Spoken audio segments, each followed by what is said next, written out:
You're muted, Deborah. Okay.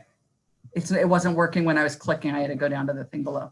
Okay. Did you guys hear anything I said? I apologize for the delay. I've had internet issues all day long.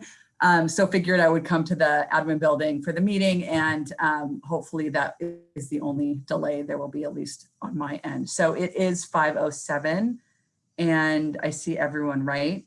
So I am calling the meeting to order. It is October 8th. Well, now it's 5:08. Are we establish the agenda, then do the facilities, or facilities first and then? We can go into the facilities discussion as a study Okay. session and then establish the agenda after that. Okay, so sorry for being so discombobulated. I'm not even sure how many of our participants from the Facilities Master Plan Committee Working Group are present. I can see that we have a bunch of participants, so I hope people are here. And just on behalf of the board, I want to express our gratitude for all of the volunteers from the community. We got a really great sampling of community members, parents, former parents, meaning their children have graduated, former teachers, and some preschool association people, and then just community members who actually don't necessarily have a direct tie to the school district, but are invested in the community. We also had a couple students participate as well, a couple of high school students. It was a really, really thorough, in-depth process, and our committee really donated many hours to this group, and in furtherance of making sure that our students in the future have the best and most conducive educational environments in which to learn as possible. So thank you very much to all of the committee members, and we could not have done this without you. It was very important to the board that that we get community support. It's not the board's community, it's our community, and we couldn't have done this without you. So thank you. And I will now defer to Brandy or Donna. I'm not sure if we're going right to Leroy or if Brandy is going to do an introduction. Well, I can do a quick introduction. It's nice to see you all tonight. I would just echo what Deborah said. I mean, it was really an impressive group of community people who stuck through 4 in-person meetings with us, and then a 5th a Zoom call with us to help prioritize, which was a long and challenging meeting for all of us. It was early in the COVID phase, and none of us were as experienced with Zoom as we are today. So it was great, and wish we could have gotten together one more time, but I think I'll go ahead and turn it over to Leroy. We wanted to share with you kind of just an overview of how the process came together. I think you all have the nearly final report in hand, and the committee members have all received that as well. So Leroy. Great, thank you. I'm going to share my screen here if all goes well. It did go well, great. So what we thought we would do is take maybe 20 minutes or so, hopefully, and just kind of walk through a very high level kind of presentation that talks a bit about the schedule and the process that was used to create the long-range facility plan. Talk a little bit about some of the goals and needs associated with it, how the group did plan development, some of the guiding principles, and really where the committee sort of landed with regard to their thinking. Hopefully we'll have about 30 minutes or so left to, interesting, my is not advancing for some reason. I don't know why. I'm going to escape. There we go. Okay, fantastic. All right, so hitting really quickly just where we started out. We started in the summer, late summer of 2019, working with the district steering committee, and that was rapidly followed in the fall by 2 meetings, as Brenny mentioned, talking about really a high level, a summary of need as it would relate to facilities and how they would better support learning at Mercer Island School District. That summary of need was then followed by an outreach session, which the community had an opportunity to provide some additional input regarding what they thought was need, and just provide some general comment for us to incorporate. We then moved into a plan development phase of work where we were working with the facility planning committee doing some exercises, and the intent was to go back out to broader community outreach with some of the thinking, but we got hit by COVID, which is the big blue bar. And here we are today. We thought it was very important, knowing that we didn't get a chance to go back out and meet with the community, to tie a ribbon around this and really capture the great work that the Facility Plannings Committee had done over those months. One of the first things, well, really just as quick background, long range facility plan is really looking at a comprehensive summary of need as it relates to education and then how facilities can support that. And all of these aspects of need can really be gathered into kind of 3 big buckets, so to speak. Those buckets are educational program, enrollment and capacity, and facility condition. And really in these buckets are just a whole pile of facts associated with each of these areas of need. And what you do with the facts is really guided by the goals and vision of the community and the district. That's really what informs what you do with those things. So the first step that we had with the Facility Planning Committee was to have them identify what their goals would be, particularly as how they related to facilities and how they would support learning in a stronger way on the island. And we had them prioritize these goals as well. And these really serve as touchstones later on as we're doing planning, against which we can measure not only the discussion, but the plan approaches that are being developed. This is a very quick summary of some of the goals that had the highest prioritization through voting.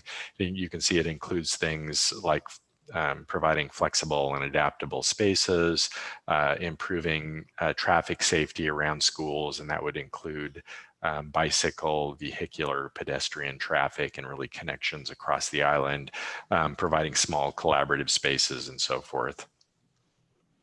The district, as part of that first need meeting, also provided a really nice presentation of their educational programs, and specifically what programs were being supported very well by facilities, and then where there might be some areas of improvement where the facilities could be better supporting programs. We then talked about really the second bucket, and again, this is a very high level presentation, but that bucket involved comparisons of capacity and projected enrollment in the district. And this is really sort of a supply and demand kind of exercise, so to speak. And it was really looking at whether or not over the next decade or so, you had enough space in your facilities to support the projected enrollment. And you can see here by this diagram that in fact, that is the case, that from a capacity standpoint, the district is actually looking pretty good. The third major bucket that we looked at involved facility condition, and there are a number of different ways we looked at existing conditions and facilities. The first of which is really linked to a study and survey that was done by another third-party consultant. And what you're looking at here are the raw scores coming out of the facility assessment that was done by that group. The lower the score, the worse condition the building is. So in this case, really quickly, you can see that the 2 older buildings at Island Middle School are in the worst condition, and then Island Park Elementary School is in the worst condition for elementary schools. We also looked at that facility assessment that was completed from the standpoint of individual systems and scores that were given to those particular systems to try and understand a little bit more detailed level where some of the problems might lie, and to get a better understanding of why a particular facility might have had a lower score than other facilities. So here you can see, for example, in Island Park, on a system by system basis, how those were really being scored. The roof is a big problem here.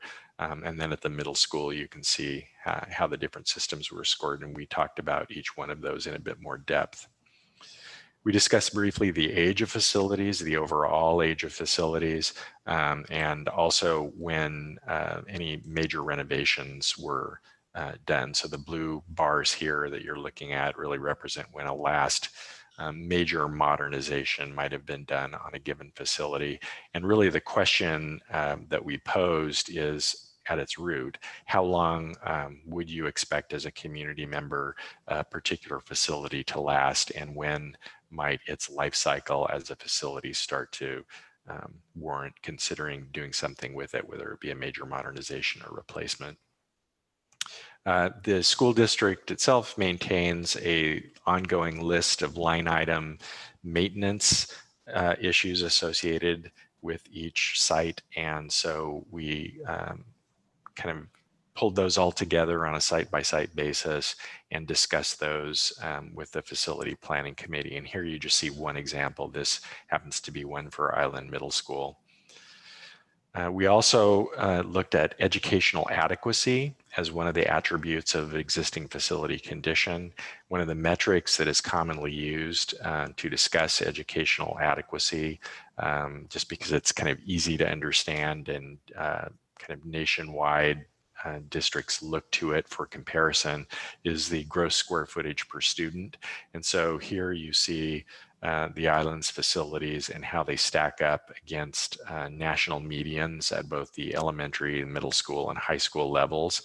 And we talked a little bit about what the implication of having fewer square feet might be per student. So here you see in this example, Island Middle School, and it having a shortage of square foot relative to the national median. And we talked a bit about how that would really relate to a little more detail on modern educational facilities. And we toured with the principals each of the sites in order to get sort of a boots on the ground understanding of what some issues might be at each school, not only from its physical condition, but also from an adequacy standpoint. And these are some of the notes, again, for this particular elementary school. And we shared our discussions, our principal discussions with the facility planning committee so that they could take that into consideration as well. After we had kind of outlined as best we could a broad spectrum of need for each of the facilities in the district, we got together with the committee to begin discussions about what, if anything, to do about that need. And this really happened through a couple of meetings and a series of exercises. The first thing we asked them to do, now that they understood need, was to think about the goals that they had identified themselves and the priorities that they had established and what they felt was important, and to measure from their own perspective how each individual facility stacked up relative to those goals. And so here you see the graphic that was developed from that. For those dots on the right, you see that folks identified those facilities as not really meeting the goals that they had identified. And on the left hand, you see those facilities that do, and there are some in the middle. So this really, I think, helped all of them see where each of the committee members stood from the standpoint of alignment with the goals that they had established. After they went through that exercise, we had them break into small groups and discuss what, if anything, would they do to align a given facility more closely with the goals that they had identified. For example, in this exercise we had them work through, they could discuss options for smaller scale renovations. They could discuss approaches that would involve more full or complete modernization of facilities, or they could also discuss the possibility of even replacing the facilities if that seemed to make the most sense. From that exercise and an associated discussion came a series of guiding principles that really became very useful in later exercises as the plan became further refined. And here you see the core principles, which for elementary schools is replace or fully modernize elementary schools, but the exact approach should be done depending on the cost implications of one or the other option and what the return on the investment might be. At the middle school level, the guiding principle was replace the remaining buildings, the older buildings, rather than fully modernizing them. At the high school level, implement renovations or limited modernizations with an emphasis on educational adequacy and programmatic need. So there was really a program focus, specific program focus at the high school level. For CREST, the guiding principle was to relocate and expand in a new location that would be closer to the high school and possibly consider co-location with administration or other programs as part of that relocation. So it'd be combining components together. And then finally, implement needed repairs as necessary at all facilities to make sure that operations are maintained, schools can be open. The second exercise we asked the group to do is based on the types of projects or the types of approaches that might be handled at each site to rank them or prioritize them. And to do that, we created a set of gaming pieces that you see here. These pieces represented possible approaches at each level. So here you see approaches for the elementary school, the middle school, the high school, each component. And the specific exercise we asked the facility planning committee to undertake was to break into groups again and work with a prioritization line that really initiated a pretty good discussion, I think, around what projects based on the need that they had seen make sense from the standpoint of what goes first, what goes second, what might go third, and why. And here you see the 5 timelines that were developed by the 5 tables. This diagram represents those 5 tables. So here you see in a sequence, basically, a list of projects. So in this case, Island Park, some interim projects, some high school projects, Island Middle School, and so forth.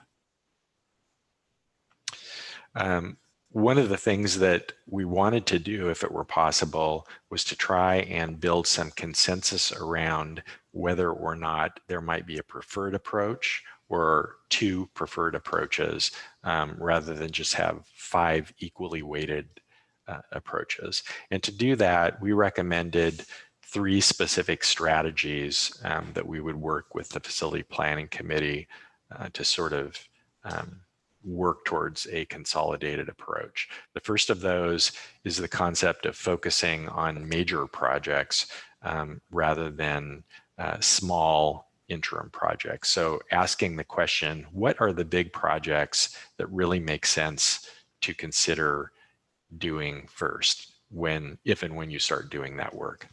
The second strategy is to combine high school level projects. We knew that there were a number of programmatic related projects. And so it's possible to start combining those to represent and scale a larger set of projects rather than a whole bunch of individual small ones. And then finally, if there are any outlying projects, to adjust the location of those outliners, again, with the intent of trying to build some consensus around a preferred plan approach. So very quickly, let's go through just a few slides to look at how that fell out. So the first strategic approach was focusing on major projects. And the reasoning behind this is because we don't really know the time between when an interim or small project at a site might occur and when a large project at that site, perhaps even a replacement project, might happen. Could be 5 years, 10 years.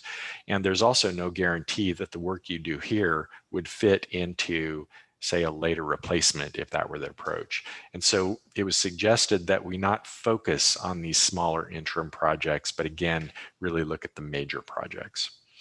And so when we do that, here are these interim projects. It basically starts to create a condition where we're able to fill an entire priority position once we reconsider that with some other type of project. In this case, you could implement more of the smaller high school projects rather than do an interim project. And when you do that, it basically starts to provide more opportunity to, again, address a larger number of high school projects, but it also shifts, in the cases down here, some of the projects forward, because these small interim projects are now removed from the sort of calculus, so to speak. Second strategic approach was to really look at combining CREST and administration replacement with other high school projects. And the reasoning behind that is that from a scope standpoint, the CREST/admin or other component project is a scope that is much smaller than many of the very large scale projects. Like, it's not as large as a replacement elementary school. And so it made sense that it could potentially be combined with other high school, smaller groups of high school projects. So let's take a look at that. So this is what that would look like if we took the smaller scale CREST project and combined it with some number of high school projects. And here you see it's in this case combining with the higher priority high school projects. Doing that basically creates a shift where we shift CREST into this early position with other high school projects. It begins to sort of simplify the sequence, so to speak. The last strategy is really trying to identify whether or not there were any outliers in the given variations that were discussed or proposed by the committee. And it appeared that there was really only one major outlier. One group had identified that the pool project might occur earlier on in the process, but all the other groups had identified putting it much later on in the process. And so some of the rationale behind this was that the planning group all along had discussed a desire for partnership between the district and the city.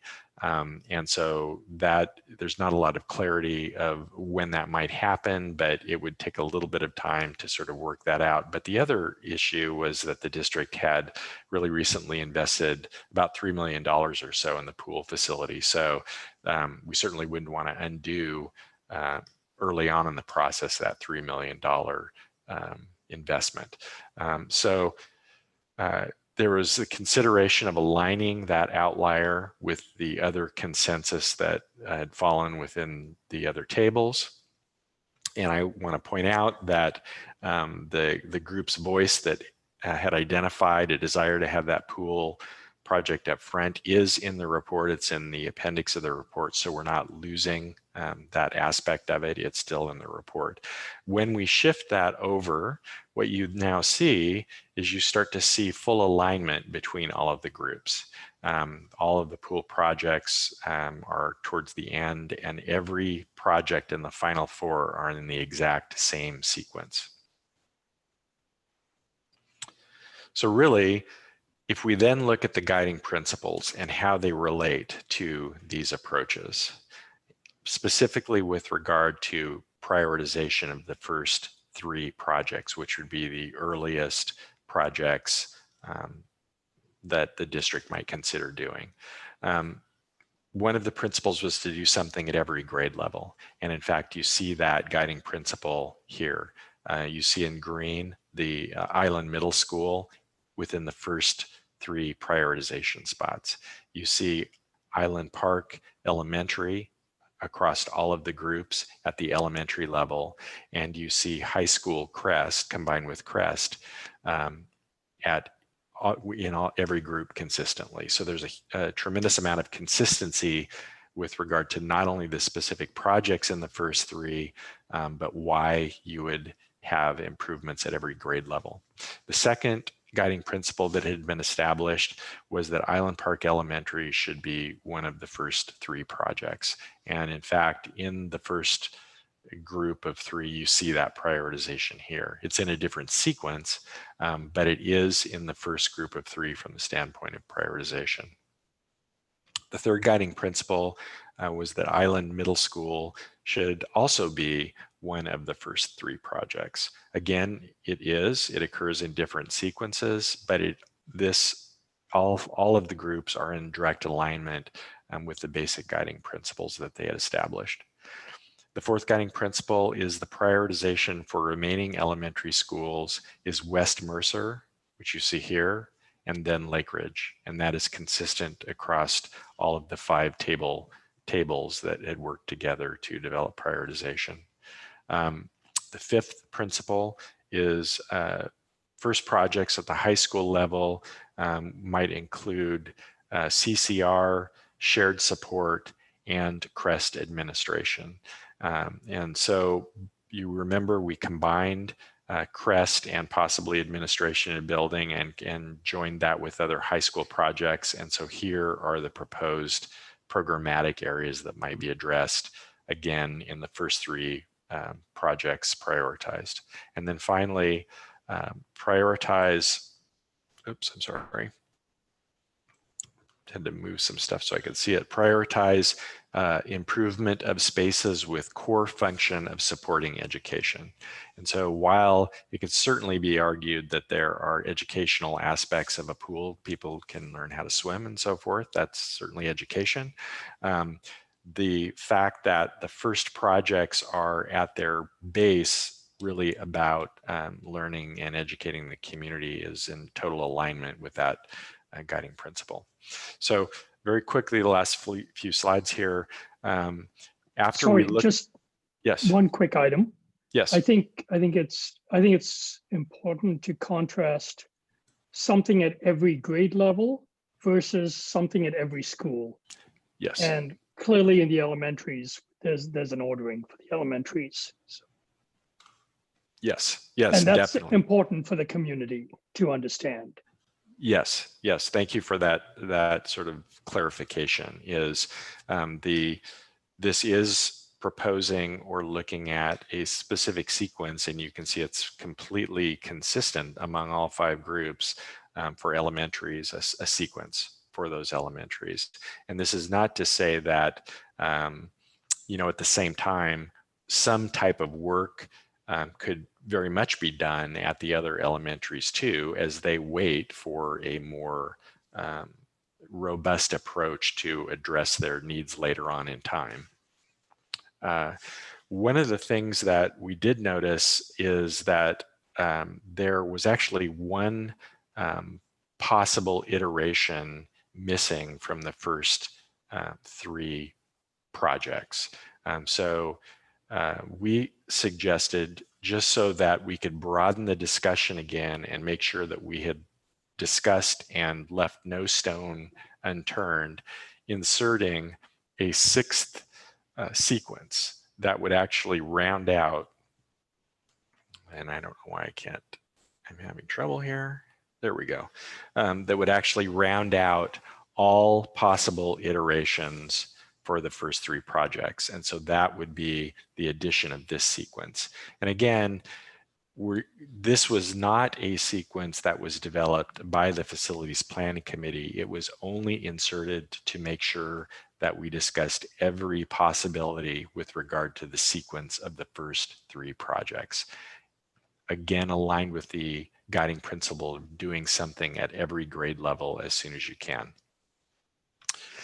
So when you look at these 6 options, the 6 options fall into 3 basic groups. Those 3 basic groups from a sequential standpoint are 2 approaches which place Island Park in the first priority position, 2 approaches which place Islander Middle School in the first priority position, and 2 approaches that place the high school / Crest in the first priority position.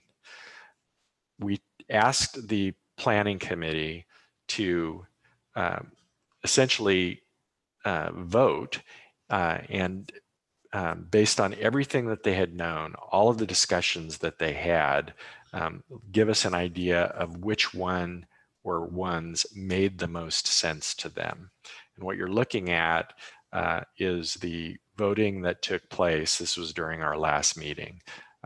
And by factor of about 73% of the group that was online and voicing their priority identified middle school number 2 as the preferred approach amongst all of these. And so that places Islander Middle School first, Island Park Elementary, and then the high school Crest project in the first 3 of the sequence.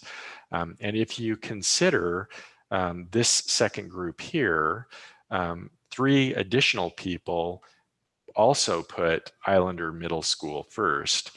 It just happened to be in this sequence. So 84% of the group felt that the Islander Middle School projects would be the highest priority projects if and when the district undertakes a next series of projects. And we solicited some of their reasoning behind this. And here you see just a few of the quotes that people typed in and let us know why they placed their vote. And I won't go through these in great detail, but the next slide shows there were actually many comments around the specific sequence associated with the preferred scenario and why that in fact made the most sense. So there are kind of 2 big takeaways. 84% of the group had identified Islander Middle School as the preferred first project, the one that made the most sense to them. And then 73% had actually selected this particular sequence. And so this really represents the list of fleshed out a little bit more detail of those potential projects for some point in the future. I won't go into it in detail. And with regard to next steps, really this document and the bow that's been wrapped around it and all the good work that the committee did can be used by the district when you reach a point where it makes sense to consider some type of modernization or improvements to your facilities. I suspect the district will take this document out and use it as the basis for some outreach sessions to the broader community so that the broader community can in fact provide input and help determine what those first prioritized projects are. And in the interim, this long-range plan will serve the district to really inform them about what makes the most sense for interim projects. So if they know that have a high likelihood of a project being either replaced or fully modernized early on in the process, that will inform them what type of approach they will use as the interim. So this will be a good tool over the next few years as well. And that's it. I'm going to stop my share. If you have any questions. Okay. Oh, sorry. I have a bad view here. I have speaker view already. I'm just going to say thank you very much for the work on this. You know, you guys have been great. It's pretty amazing to take a large group of people and navigate them through such a nebulous and very abstract problem set and converge on a solution. I remember when the board picked Malum to do this, and we were super excited about it, but still a little, you know, a lot of trepidation that this will converge in a good way, you know, with what we needed. So thank you very much. I think it has converged. I like the solutions, you know, the options and the thought process that went through to get to these solutions. So most most appreciated. My one question is, I love the presentation that takes everybody through this, and I think we should make that available to the public in a broad-based way. The other question, the other place would be, is there a 1 or 2 page executive summary of what we should do that comes out of this that people can also read, and then spend the time to go through the 40-minute presentation if they have any questions? Well, first, thank you for that. And Deborah, it looked like you were going to say something, so I don't want to cut you off. No. If you have a comment on that, I can wait for you to comment. Oh, Okay. I'm sorry. Yeah. Well, I was just going to say thank you very much. We really appreciated the opportunity to work with the district and the community. And I agree. I think it's pretty good when you end up with a 84% concurrence on a particular priority project to start. That's a pretty good average there. To your answer about a summary, yes, we have, Brandy mentioned, we have a draft report that is all but complete, and really the first section of that is a high-level executive summary. That can either be split out as a separate piece so that for those people who don't want to wade through the long report, they can just have that one slice and take a look at that. And I suppose if that were deemed too long, it's not a very long part of the report. If it were deemed too long, we might be able to further summarize it. But I think it's a good overview of the process and the result. So what I was going to say is I was going to actually ask David if he had any questions or anything he wanted to add. And I wanted to thank him for volunteering to participate. I'm not sure if it was volunteered or he was volunteered by someone else, but in participating on the committee, because that was a lot of extra time as well as other board responsibilities, and David's longevity with the board was definitely a great addition. A couple points I want to make, and then I really want to let our 3 board directors who did not participate on the committee have an opportunity to get their questions answered if they have them, because we do have we have later on in the agenda an opportunity to have more of a discussion, but I wanted to give people the chance. One is, this is just a reminder that this is a facilities master plan. So there's no timeline on this, until we hit kind of the big recession and COVID crisis with the budget. I think we all had in mind that we were hoping to kind of dive into this sooner rather than later. And I think that timeline has very much changed. Or at least it could. We haven't had that discussion, but I think in a lot of people's minds, it's at least changing. So just keep that in mind. And this really is a look at facilities, the age, and then the educational needs of our students. One just last comment that I want to make is, we at our study session yesterday, we talked a lot about having differing opinions and a really positive work environment. And this committee was a perfect example of that. And David, jump in if you disagree with me, but we came in when we started last fall, just a year ago, right? We had a lot of really different opinions. People came in not with their own agenda, but with their own feelings in terms of their experience in the district and the buildings that they walk into every day or their children walk into every day.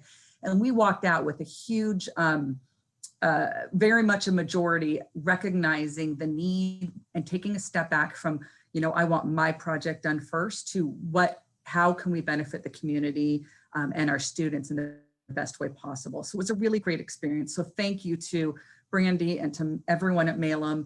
Our leadership team spent a lot of extra time beyond the committee work, I think even weekly, or at least bi-weekly, adding their knowledge to this process, which was really, I think, ended up beneficial. So with that being said, Maggie, Ty, Brian, Tam, any of you guys have any questions or comments?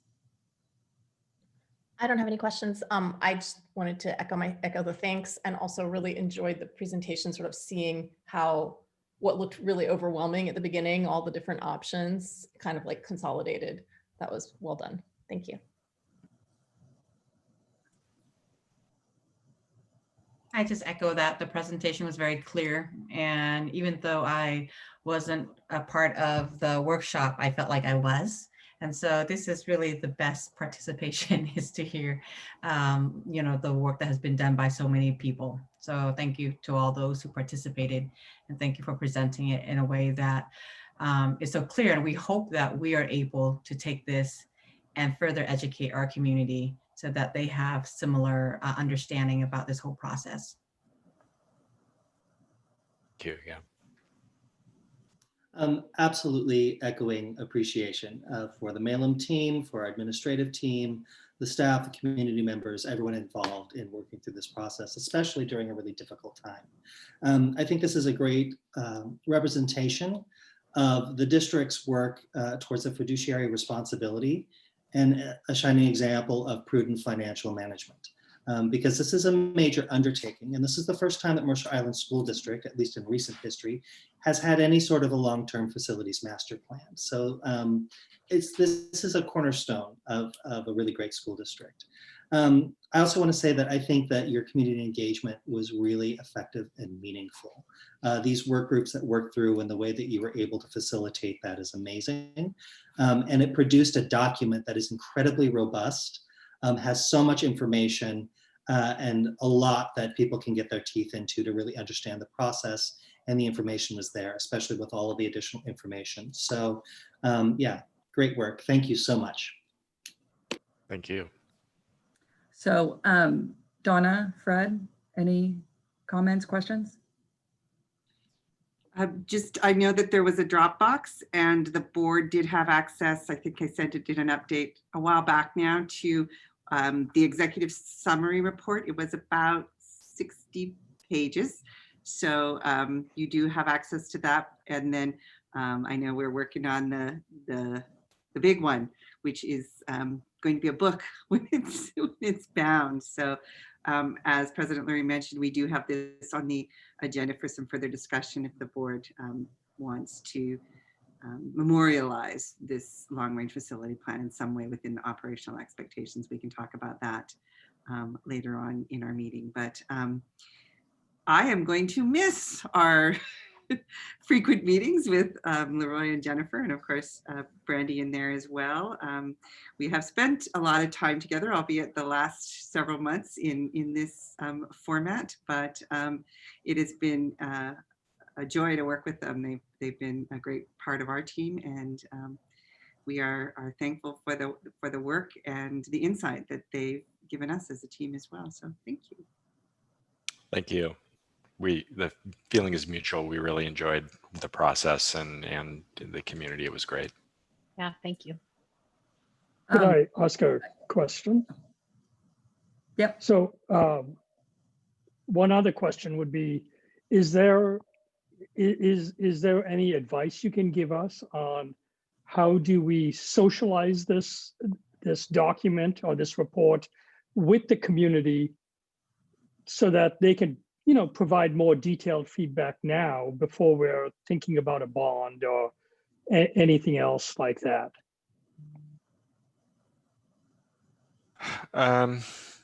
That's a great question, and you're somewhat in a unique situation. Many districts, when they're pulling a document like this together, they're doing it really in direct preparation for, say, a capital measure within a year or two. And I think that, you know, for a lot of different reasons, you're not in that position. I think a good way to do it, David, is one of the tools would be what you've already mentioned, is to make sure that a good high-level summary, and you can assess whether or not the executive summary that we've provided fits that bill or not, is really made available to people. I would almost say, you know, if it hasn't been done, split it out as a standalone document, post it on the website, let people know, you know, now that kind of school is back in and going, although virtual, that it is sitting there and that they should take a look at it. And I think the real key will be when the district and community reaches a point where they have decided that it makes sense to take next steps with their facilities, kind of the next phase, to make sure and give the district and the community adequate time to have open houses and present a well-formed summary of the process and the result as broadly as possible. And adequate time there is going to be really, I think, key. So that if some tweaks to this do need to be made, which may or may not be the case, that those discussions can be had. Thank you. That's super helpful. I just want to acknowledge our facilities main team here is Brandy, Tony Kuhn, and Ty Bergstrom on the financial end. And first of all, thank you. This was a lot of extra work for your daily, and Tony couldn't have come at a better time, right? And I just want to see if any of you have anything that you would like to add for the board's information.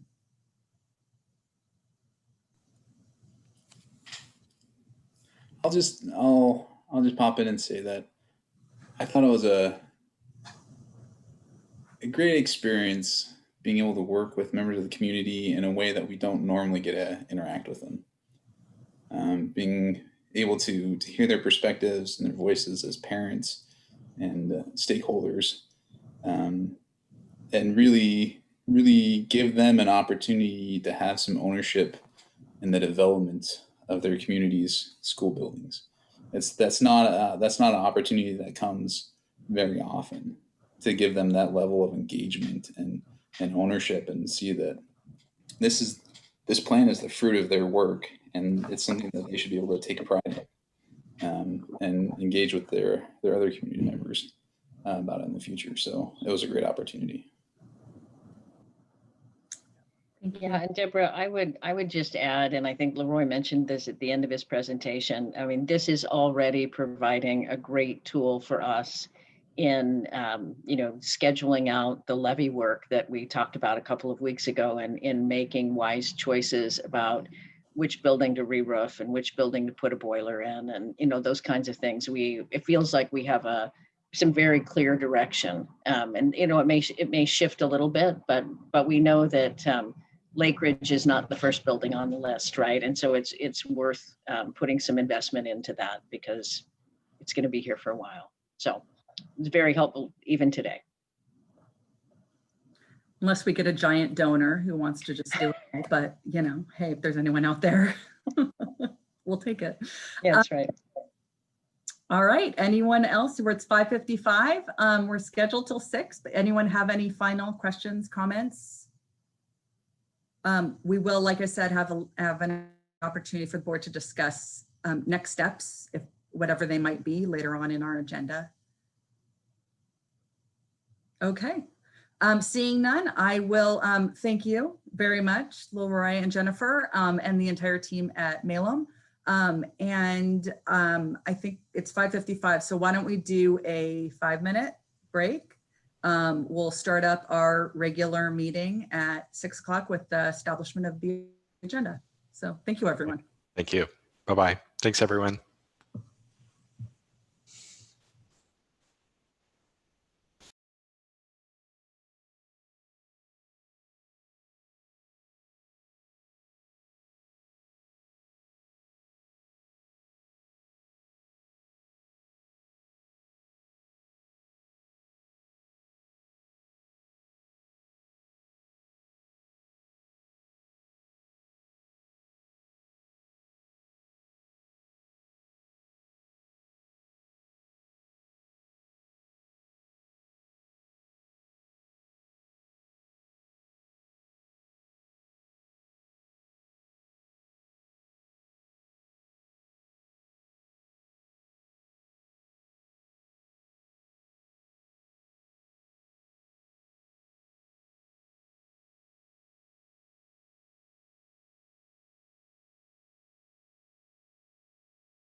Andreeves, could you please promote President Lori?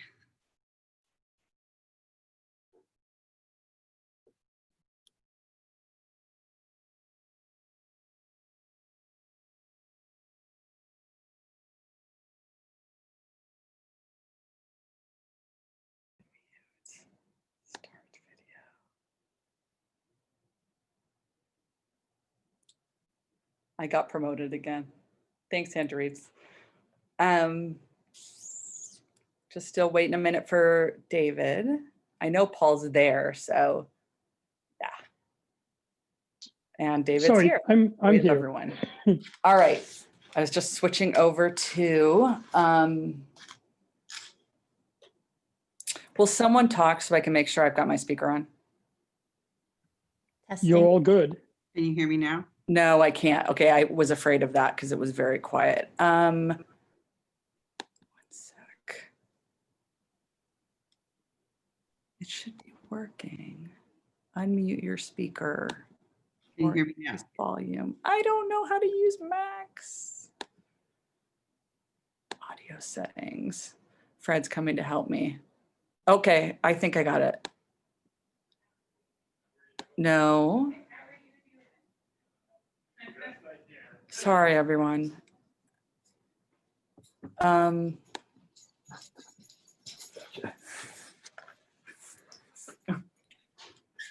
place. You're good.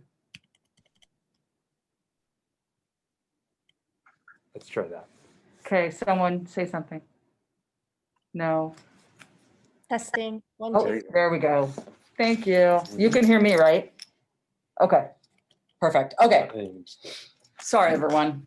I was switching over to the district computer because I'm going to lose battery at some point on mine.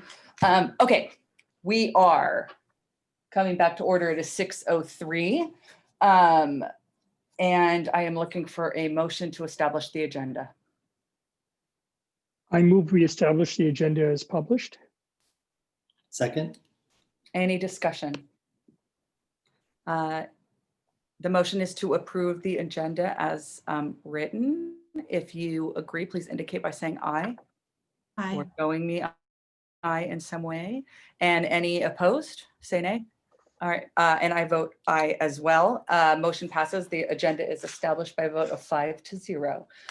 We are at 3B, Recognition, National Bullying Prevention Month, and National Dyslexia Awareness Month.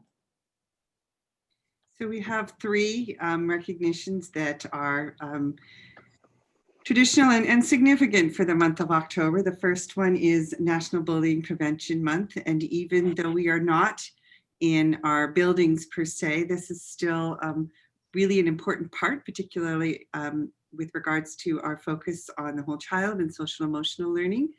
We'll be spending more time on the cyberbullying and the impacts of that on students, particularly during this remote learning time. So I know that shout out to Common Sense Media. That's a great support for certainly our teachers, but also for parents in how to navigate, and for our students as well, in how to navigate social media and frankly, even texting and other means of communication that are online communication that sometimes can turn into that bullying and or harassment venue. So wanting to make sure that our students know how to keep themselves safe in that environment, and of course, as well as in our in-person environment as well.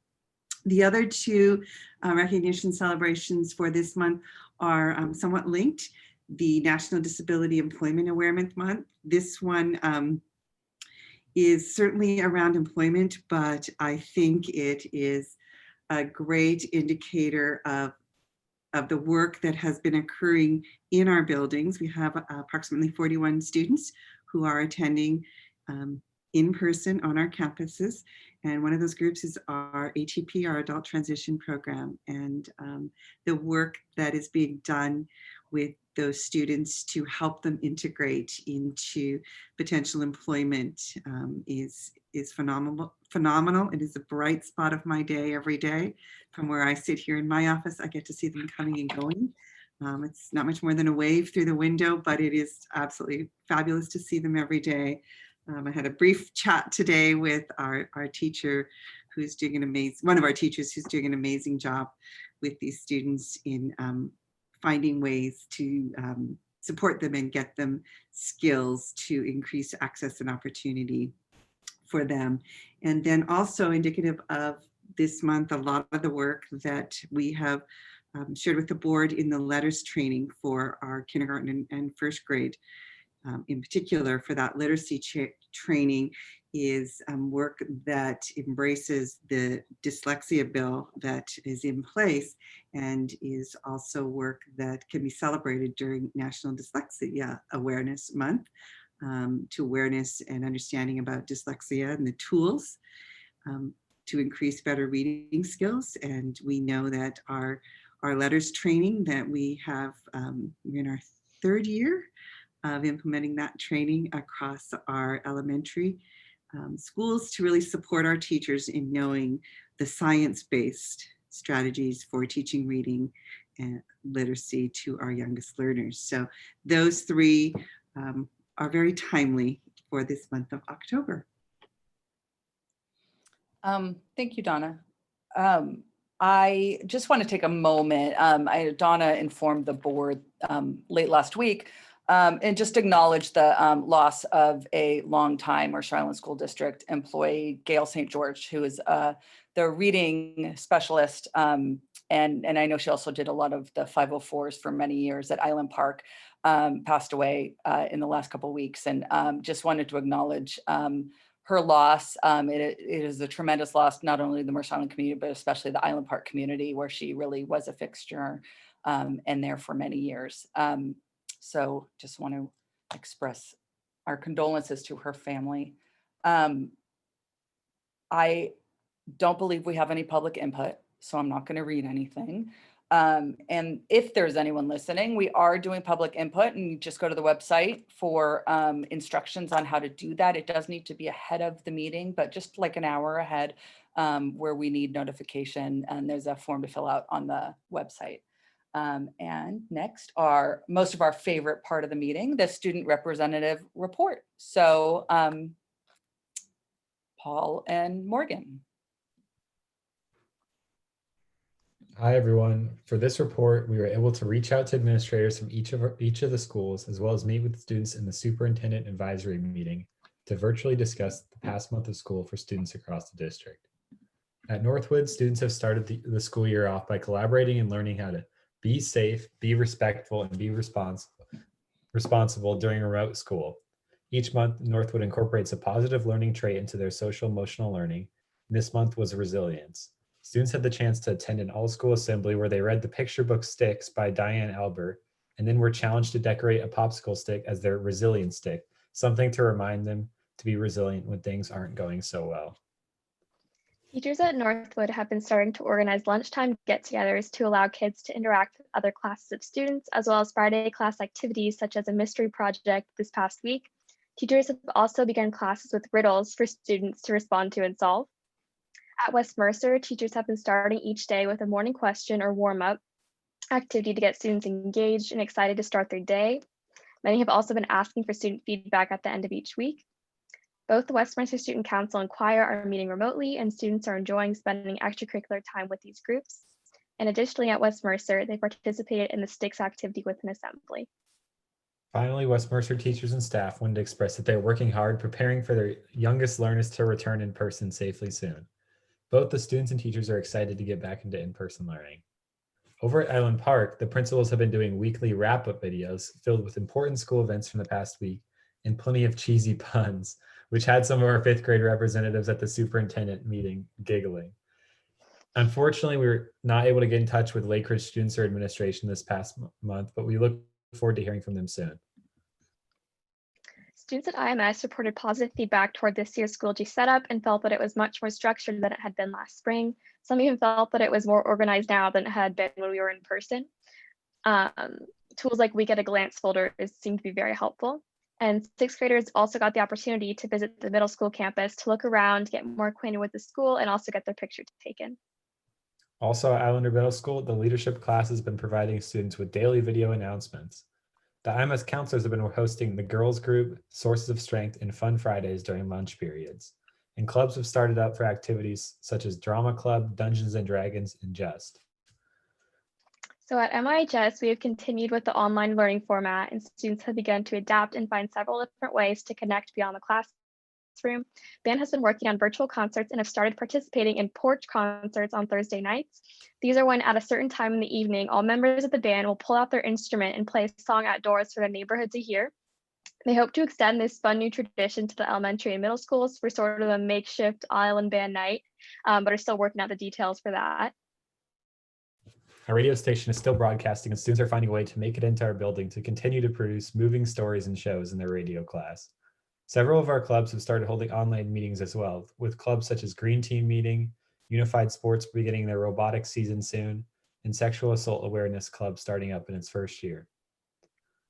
WIAA, in partnership with the governor, has approved reopening plans for athletics as we try and make sure student athletes get an opportunity to safely compete this year. Also, throughout this week and next week, high schoolers have been able to cycle through by grade level and get their school photos taken. And then finally, in talking to several students across the different schools at our superintendent advisory meeting yesterday, we gathered lots of feedback on a red online learning model so far. Some of the positives or silver linings included students getting more sleep, the convenience of learning from your bedroom, more time spent with family members, and students finding creative ways to learn as well as skills to develop. Some of our youngest learners were vocal about areas of growth for our schools, some of which included too much screen time and screen fatigue, lack of motivation, especially as the day goes on, a lack of social time, which could lead to distractions in class and breakout rooms, loneliness, especially those with working parents, some frustrating technical difficulties, and lots of students without their cameras on. So I believe that's all we have for you, and thank you. Do any of our directors have any questions for our student directors?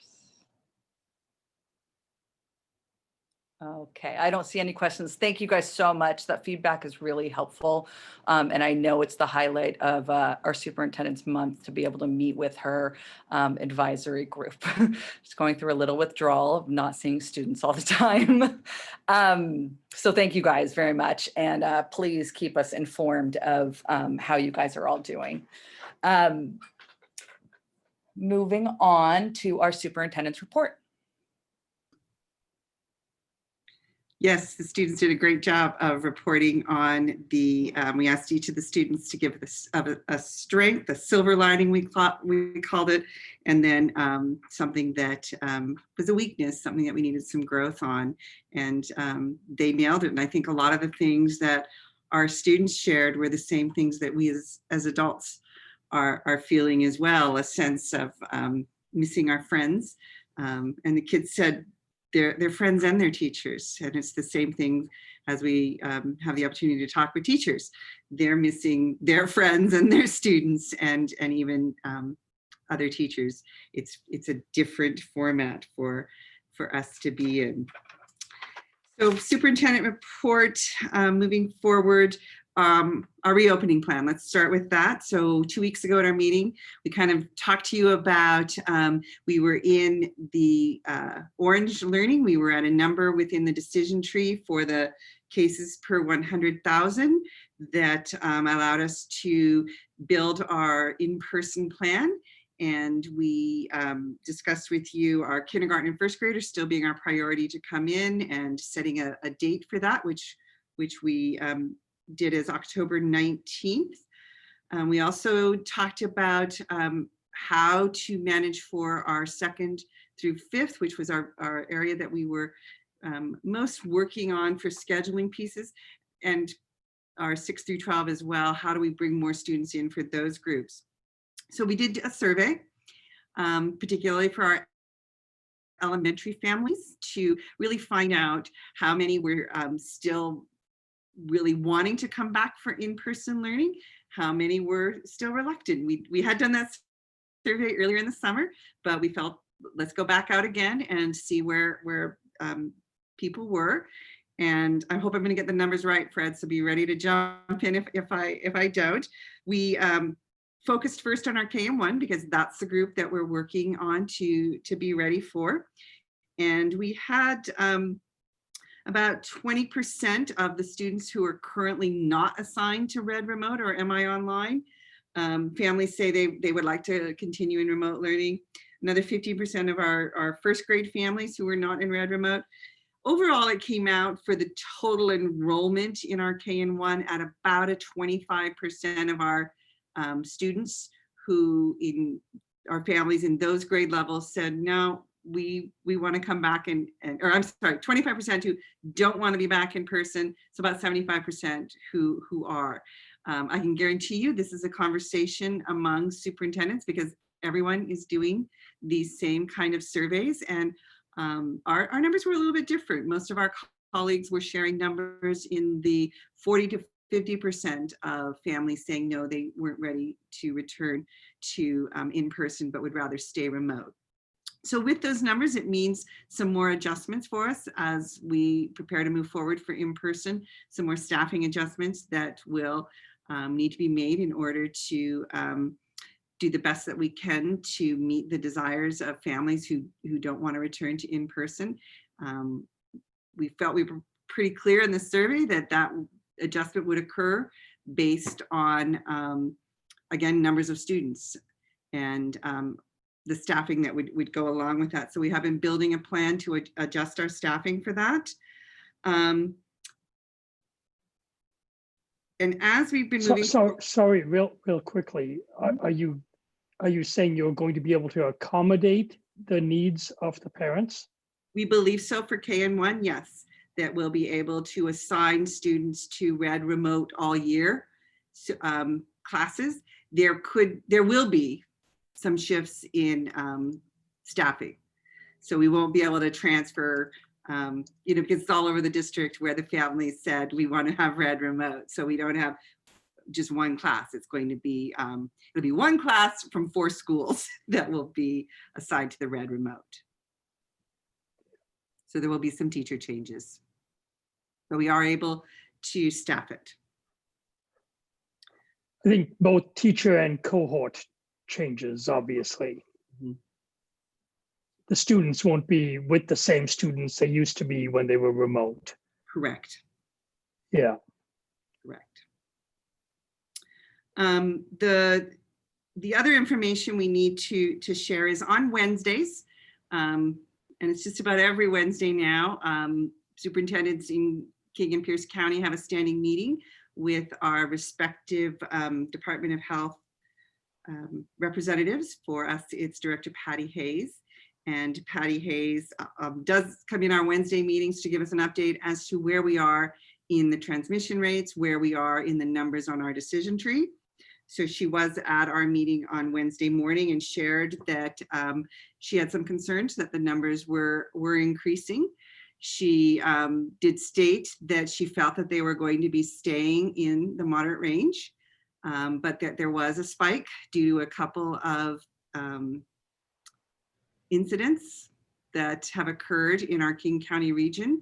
I know that you've all probably been following the news and seeing the number of cases that have spiked pretty dramatically near the University of Washington campus on Creek Row. So that, of course, contributes to the numbers for King County, as well as a spike that occurred at the Salish Lodge, which has impacted our numbers as well. Interestingly, these numbers are, of course, spiking in a much different age demographic than we've had previously. It is in more of the 20s age range. So she did let us know that when the King County dashboard was going to be updated, that the numbers were going to show this difference over the past 14 days. So the numbers from Wednesday went to a 72 per 100,000. Remember, the range for moderate is the 25 to 75 range. So we are still in the range. We still have the other factors that are prioritized to keep us within that range, whether it's the positivity rates are still the less than 5%. So we, of course, continue to watch those numbers. As I've joked before with the board, that's a favorite on my dashboard, and I actually check that number before I check the weather every morning. So I was anticipating that number is going to bump around as we do get spikes. And of course, we'll have next Wednesday to review those numbers again moving forward. We've been working diligently with staff in training and prepping and discussing all of the parameters for in-person. Won't deny that there isn't some anxiousness on the part of adults in returning to buildings after having been out for so long, and concerns over how to make sure that we're doing everything we can to mitigate risk, whether it's PPE, whether it's how do we social distance, how do we make sure that the face coverings are appropriate, the coming and going within classrooms in and of itself, what will the day look like? So we have built a schedule that does include in-person as well as some synchronous/asynchronous for the afternoon as a kindergarten and first grade schedule, and are continuing to work with staff to have classrooms ready and staff feeling comfortable and ready. Do you know that a neighboring district of ours put out a date and has pulled back a little bit as they still work through their strategies? If you look at the localized numbers, which is something that is discussed frequently, because King County is a big county, our local Mercer Island numbers are really amazing. They are very low if you consider Mercer Island as a bubble, but we've also talked about that at least two thirds of our employees live off the island. So you have that many that would be coming onto the island for the work to be in person. So we would kind of like to hear at this point, maybe a little bit of feedback from the board on that October 19th start date. As I said, we get updates on Wednesday. So we would have a Wednesday update coming next week, which could have us have to pivot depending on those numbers. And we've always said that. We always could have to pivot depending on a spike or something else that happens. But we kind of like to hear your thoughts and what you're hearing in the community on that date, with one more Wednesday to look at numbers moving forward. And just adding into that, Dawn, one other thing as you and I were kind of debriefing and thinking about this, just you want to touch on, we're on the third week of our second full cycle. You want to just touch on that piece too before that, just as a reminder. So many things, I know. I was checking them off as you were going. Okay, we hit that. When we came out with our plan, we said we would communicate on a 3-week cycle. And when things change, of course, we immediately will communicate. But it is time for this Friday to come out with that second of the 3-week cycles. And so we will be sending out a communication to our families tomorrow, acknowledging this change in the rate of transmission per 100,000, because we had, but it does still keep us in the moderate range, and looking at still bringing our kindergartners and first graders back within that October timeframe. Is that 19th the date that the board still feels comfortable with? We still have moving parts, no denying it, but we do feel like I know that Ty and his team procured tons of PPE that is ready to go. We have all the appropriate PPE as required by Department of Health and OSPI. All of that's available. The classrooms are being set up. Many of them are already set up and ready to go. Of course, teachers haven't been in to necessarily get them ready to how they would like to have them be for in-person learning. And we would go to asynchronous learning for a day, perhaps 2 days, for teachers to be able to have that time in their classroom. Students would still be able to learn asynchronously while teachers had time to get their classrooms ready, do any future questions or training or trials with any of the changes that are going to be required as we come back into in-person. Before we go to the questions or opinions, can you describe what a school day would be like for our kindergarten students? I mean, in terms of the hours, and then also, there was one other thing, but can you just kind of describe the school day, and then I'll think of the other thing that I was going to ask you in relation to that.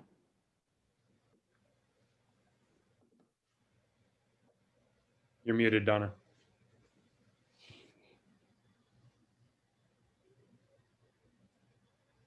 Fred, she wants you to. That's right. Fill You want me to? I don't have the schedule open. Do you happen to have it handy to kind of talk through the blocks? We can say that it was a small number of families who said that they would be utilizing bus service. I think Ty and our Director of Transportation shared with me earlier today that with the numbers the way they are, it would be, I think Ty said a maximum about 3 kids on a bus. 5. So small numbers who said that they would be taking part in transportation to school. Fred, can you walk through the schedule a little bit? I can. I think it's important to remember just contextually all of the different moving parts that are going into schedules right now. In a typical school day, once students are at school, obviously we have breaks for recess at 3 different times during the day. We have a lunch period in the day, and then there's always a specialist block once, or in some cases twice a day. Given the parameters of everything that has gone on and the way that we've really tried to utilize all of our staff, which includes our specialists and our paraprofessionals and others to support both the synchronous or the remote learning right now, by bringing back one class at a time, we still have resources, and I don't say this in a negative way, but tied up, if you will, or allocated to those online classrooms, as well as doing some asynchronous work. So it's not as easy as students just coming back in and resuming what was our former schedule. Other competing elements in that are direction that we're obviously receiving from Department of Health and others, which is, the more time those students are going in and out to recesses, the more chance you have to intermingle students, and how can we best keep the cohorts together. And then the third one is, with serving lunches and the complications there. Then we also have to think long-term. How are we going to bring other students back and be able to transport students both at the middle school and high school, as well as the rest of the students in the elementary? So because of that enormous jigsaw puzzle, our schedules are likely to be altered for the entire school year, even as students come back. And I think it's important for the community to know that, because even returning to school isn't a return to what we had prior to the closure of our facilities in March. So with that, the typical day for kindergarten at this point is coming in to school in the morning at the typical start time of 9:15. As Superintendent Kolaski said, we'd have some students on buses, but we project that most students will be coming either walking or in their own vehicles. The school day would start, there would be an instructional block, followed by a recess, and then another instructional block. All of this is in-person learning time. And then when we break for lunch, that's actually the point at which we break for the day in terms of the in-person. Students who wanted lunch would get lunch at the school in a take-home manner. Students would then go home, and then they would rejoin their classes either asynchronously or synchronously for another instructional block in the afternoon. Interestingly, when you look at the breakdown of those, and our principals will be sharing that with community next week, the amount of time for students with their teachers just in that morning time alone resembles what they're getting with their students right now for that entire day, in that synchronous learning time online. And then we'll have the enhancement of an afternoon block for some additional learning. So we will be increasing the total instructional time, but we will still have a hybrid, if you will, for our kindergarten learners. And then a similar schedule would follow for our first graders. So that's the typical block as it's set up right now. And certainly our students would still have access to and participate asynchronously in their specialists in the afternoon. So is that about 2 to 3 hours of in-school learning? 11 or so 9:15 to About 3 hours. Yep, they'd be at school for about 3 hours. So what Yes. typically was a half-day kindergarten? Traditionally Correct. was a half-day Yep. kindergarten. But we'll have an afternoon block Good. as well, which would be different. Yep. Questions, opinions? When 75% of the parents suggested they wanted in-person learning, did they know this was the framework? In the way we wrote it in the survey, so there was an introductory part of the survey, which was just demographics, collecting information so we knew which school they were from, who's their student, so we could follow up. And then if they chose that their child's in first grade, it took them to the first grade section of the survey. And then there was an explanation of what that looked like inside of there. Did receive some feedback from parents that they felt that they may have glossed over that part or it wasn't poignant enough. And so we're taking that feedback for future surveys. We tried to put as much information in there that we could deliver on, but not add information that we weren't going to be able to support. We've heard from some of our neighboring communities and districts some caution about what you put into surveys because you also don't want to mislead your communities. And that's happened into some of our school districts. And so we also received some feedback that parents said they didn't like the choices and they couldn't answer because they didn't like those choices. And I fully respect their opinions on that. But if we couldn't deliver on something, we certainly didn't want to offer that and then lead people down a path that we weren't actually going to be able to deliver on. So we're continuing to work through different ideas and whatnot. And I think the other thing I just want to add in there, I think it was a question you had asked Director D'Souza a little bit ago about the fact that we would be moving some students around. We want to do that in a way that has the least impact on students. So the greatest impact will be on those students who are choosing not to stay with their classroom now, but rather go into Red Remote for the year, because those students are coming out of all of the different schools. And when we select a teacher for that, they'll be the ones having a new teacher. And of course, the students who are with that current teacher will be impacted as well. But it's not as if all of kindergarten is going to be shuffled.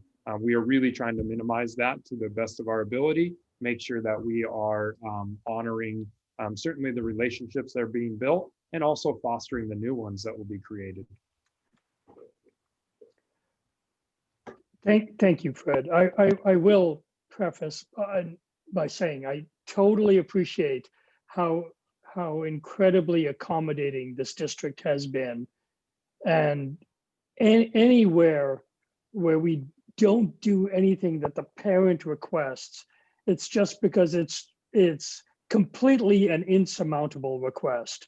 So I super appreciate, in the 12 plus years, at least I've been in the district, even when I wasn't a board member, the district has been incredibly accommodating and, goes out of its way to do what parents want and need to have for their kids. So I totally appreciate all the caveats you're providing.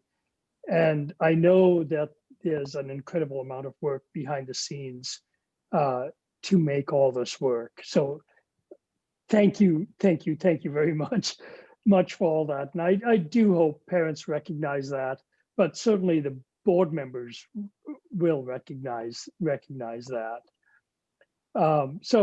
I think from my perspective, if 75% of the parents would like an in-person environment for their kids, I'm in for that, as long as we can make sure it's safe for teachers and the kids.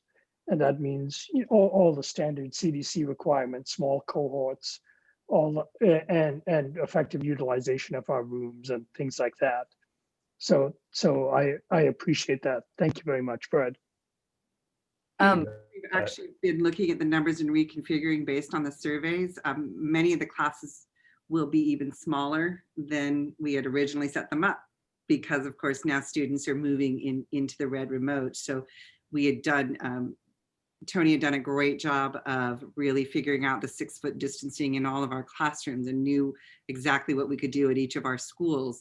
And we're going to be under that number, which then allows for even more and easier physical distancing in many of the classrooms that we'll be utilizing. Tam, I'm going to go to you next. Thank you, David. So David, that seemed like a thumbs up for the October 19th start date from you. Yeah, I think so, yes. You can always change your mind after you hear everyone, but I just want to be able to go through orderly. And I saw Brian cringe when you said safe or something, and just knowing that the goal is to minimize risk as much as possible, that we can never guarantee safety, just like none of us can, we just can't ever guarantee it. And I know that's what you meant. And I just want to make sure that we're all using the same vocabulary. So Tam? Yeah, thank you. So the 75%, how many actually of all the K to 12, K to 1 parents respond? Because, you know, as we're shifting to this, every 3 weeks is a big shift for family when they have childcare and they hire someone for the whole day. And now they might not need that person. And as parents are making this shift, there are, I can imagine, pockets of parents who may not have responded to the survey. So do you have, how are we ensuring that every single parent know of the shift, and to make sure that they're ready to make the shift? I'm also thinking some of the concerns with parents is how are we ensuring that, as you know, now we're moving them to in the classroom, and some of those who are going online, what are that transition? Because I know that we all have this standard of what students are learning, but maybe different teachers are teaching different things.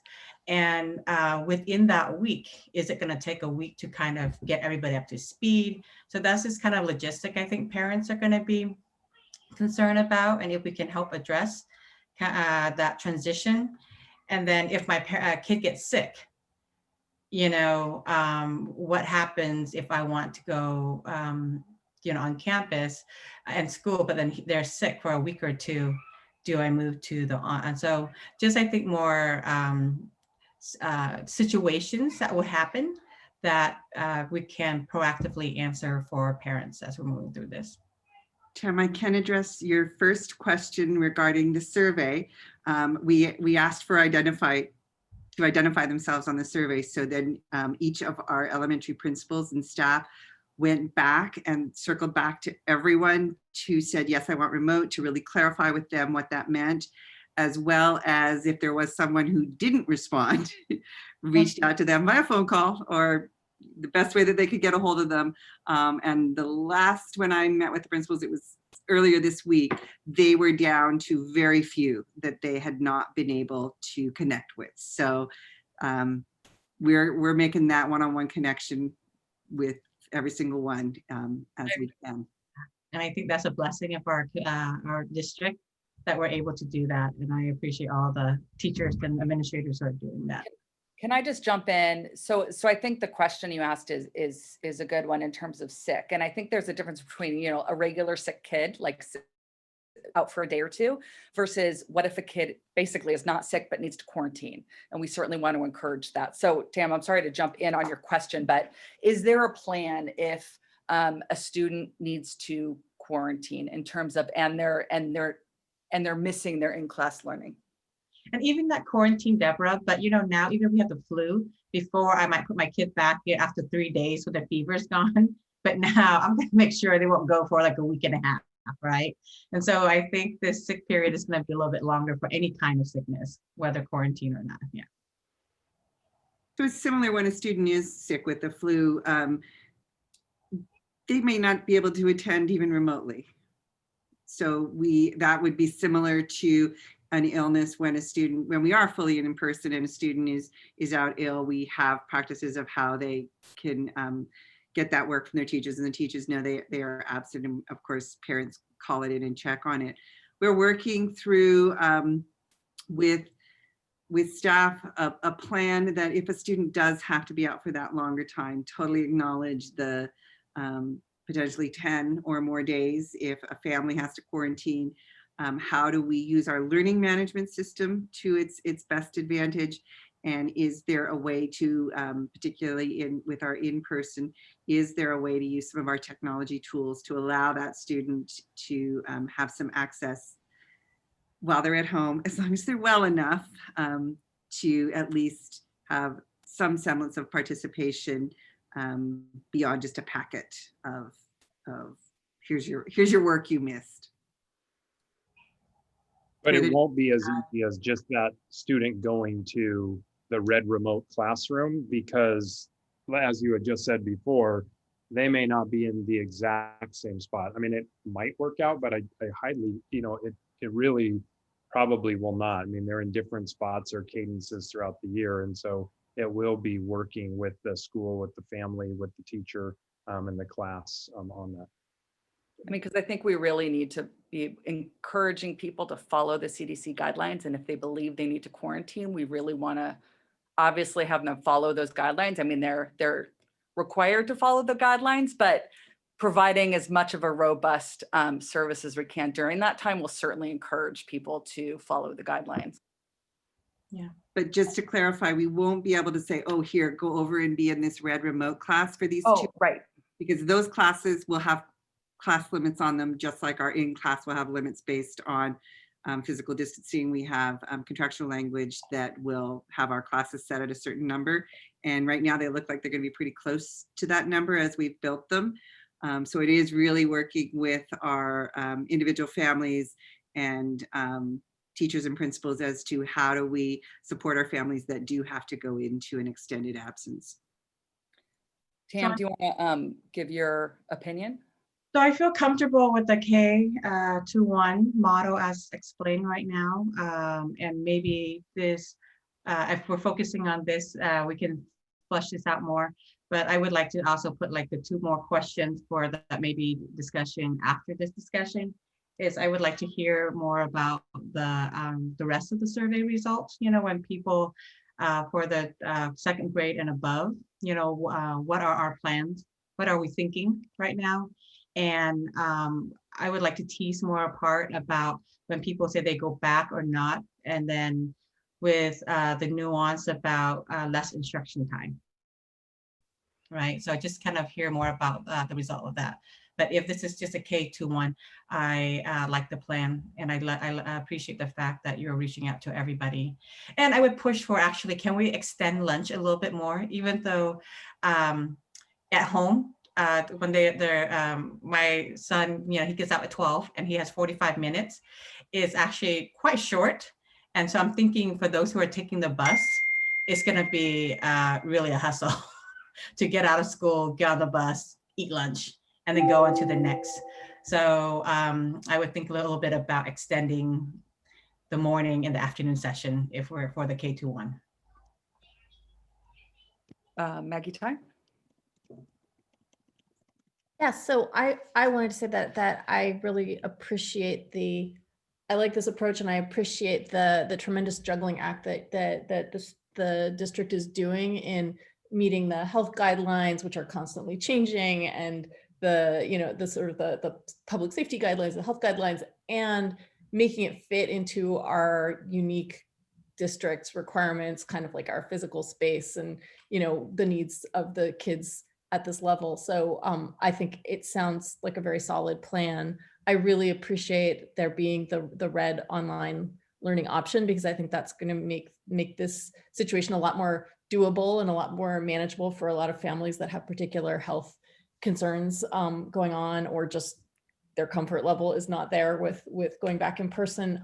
My only caution would be from today's WASDA call, having heard from another district that the number of families that actually signed up to send their kids back in person did not match with the number of families that said in a survey that they were planning to send their kids back. So when push came to shove and it was really time to register, more families wanted to send their kids back in person. So just to bear that in mind, as I'm sure you are with your planning.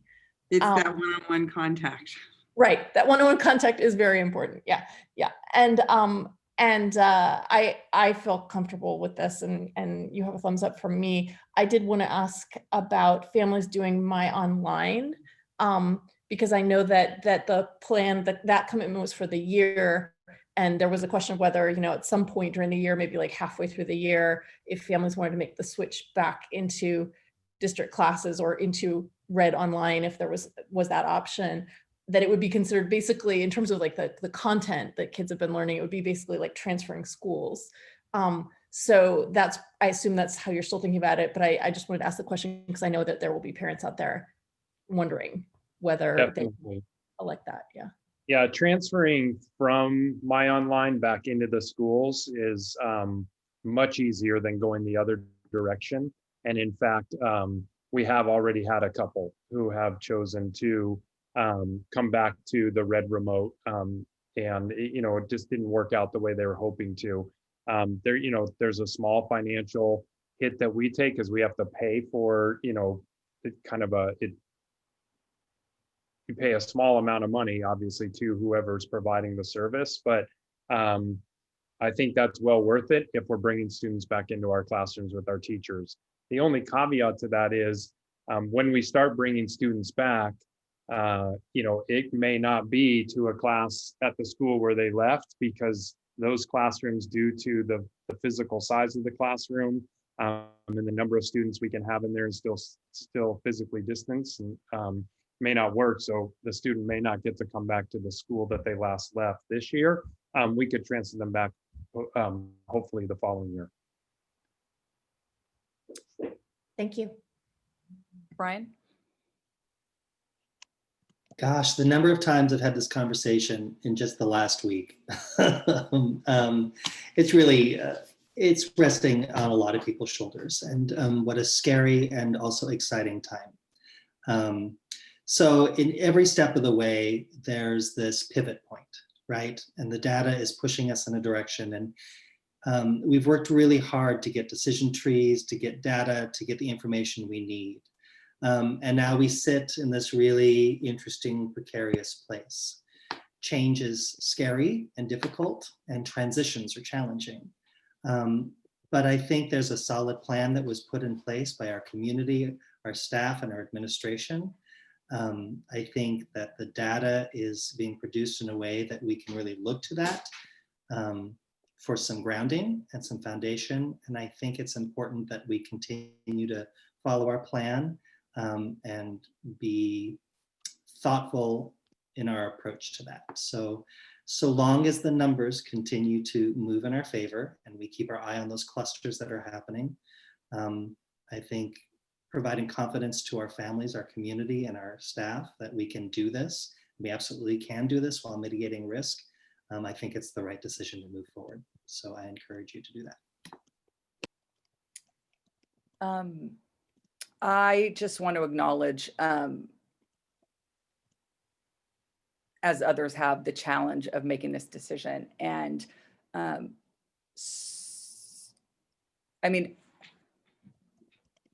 think underlying everything is, our students are suffering and they need to be back. It's not for me, it's not a question of parents' schedules, because none of us signed up for this, and it's what we all signed up for as parents, to do the best we can by our kids. And I think this school year, I just want to express tremendous appreciation and gratitude to our staff. Our students are happy. They're, we have moments, we all have moments, but they're happy and they're doing okay.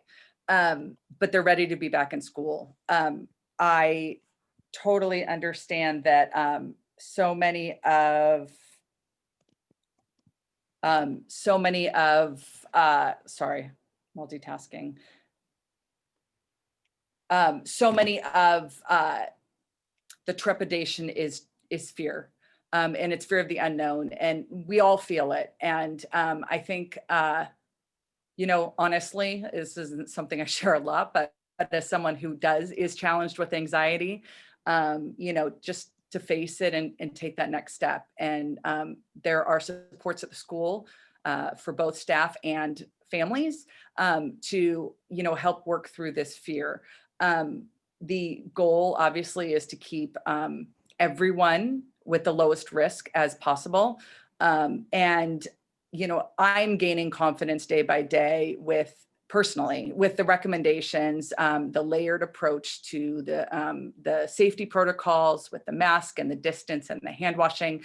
And I think it's time. I think it's time for, frankly, for all of them, but certainly, I mean, all of our students, but it's definitely time for our kindergartners. They need to be in person. And I think I'm all in favor of October 19th. Morgan, Paul, is there any questions you guys have or anything that you're hearing that you want to contribute? I guess I did have one question. And I feel like this is kind of, I'm in support of bringing the kindergartners and the first graders in the future back, because I think that especially for them, in-person learning is just so much more necessary, and just online learning is so much harder for them. I did want to ask, and maybe, I don't know if I missed anything, is there any like recommendation or any surveillance like testing that can be recommended to the families? Because I understand they're going to be in like small groups and PPE is going to be worn, but as like a family that, like, if I was a kindergarten parent, I would want my kid to be back in school, but I feel like I would still be nervous. And I'm sure the school, I don't know if the school is allowed to require kids to go through a test the week before, but I feel like at least recommending it or giving resources to like the local King County testing center would be reassuring.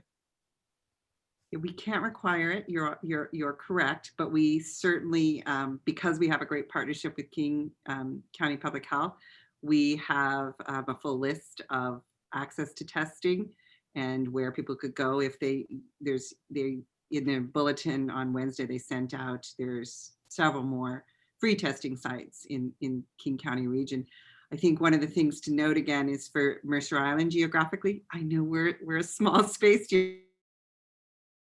geographically, but are excellent. They are far higher than the county overall, as well as many of the communities in the county. So I think that is an access point, but we can't necessarily say you have to share that with us, that you've tested negative, but we can encourage folks to, keep track of that and know where they can access tests so they can keep their child and of course their family safe as well. And the same for staff. We have that same, all of our staff have actually really good insurance through what's called SEB. I know, Paul, you heard a lot of conversation about that last year. And so they have access to testing as well. And I know that that has been something that has been always in a positive place for King County, is that there is a good accessibility for COVID testing. And Paul, just so you know, that was a topic of conversation at our WASDA, so statewide directors meeting today. And it's the same questions and the same back and forth of, we would love to be able to provide it. And if the district could, and if we were funded for it, we absolutely would. But we are lucky that in King County, there's lots of sites. And just to reiterate, I was looking at the chart today, and the percentage of Mercer Islanders that are being tested is so much higher than other places, and our positives are so much lower than other places that that really kind of sealed it for me, looking at that. And granted, I know staff comes from outside of Mercer Island, but I know, it's the majority of the people entering the school building will be the students. And so I think we can at this point be as comfortable as we can with those numbers. Yeah. Brian? Yeah, I just want to say, Paul, I think you point out a really great question there, and I appreciate that you asked it. I think testing provides a really good snapshot of a moment in time, but it's not 100%. And there can be false confidence that comes from a negative test that may turn around in the next 24 to 48 hours. So what really is important to build confidence is the mitigating of the risk. And one of the directors that we regularly talk with every Friday from Lake Washington, who is an epidemiologist, she talks about our precautions as Swiss cheese, slices of Swiss cheese. So with each layer of the Swiss cheese that piles on, you're creating more and more mitigation of risk. So by wearing masks and maintaining 6 feet distance and hygiene, hand washing, not touching your face, and air circulation, and all these things, that's really is how we're mitigating the risk. So then you start looking at what is a close contact or what is a close or high risk exposure. And so long as the slices of Swiss cheese are stacked within our buildings, our facilities, that exposure risk drops and drops and drops and drops. So it's great to have the snapshot to know, what a test might say, but it's really that layering of our protocols that's going to create the lower risk for all of our students and staff. Yeah, no, and I just quickly, I agree. And I think especially with the kindergartners, they're probably not seeing as many people, but as we start to work up grade levels, I feel like the risk increases, of course. It does. And I do think it's an interesting idea that Mercer Island, and something maybe we evangelize to the city council, that Mercer Island have a testing site on island that makes it easier for teachers, and any public facing person should be tested weekly. I mean, that's just mindlessly the right thing to do. Any public facing, anybody who interacts with anybody else should be tested weekly. And if we've got a confidence on Mercer Island now amongst our parents. Parents, 75% want to be in school. You go look at Bellevue and it's 40%. And that's because people think of us as an island and a small community and easily protected. And the reality of that is it's a bit dubious. I think we are happy with the physical proximity.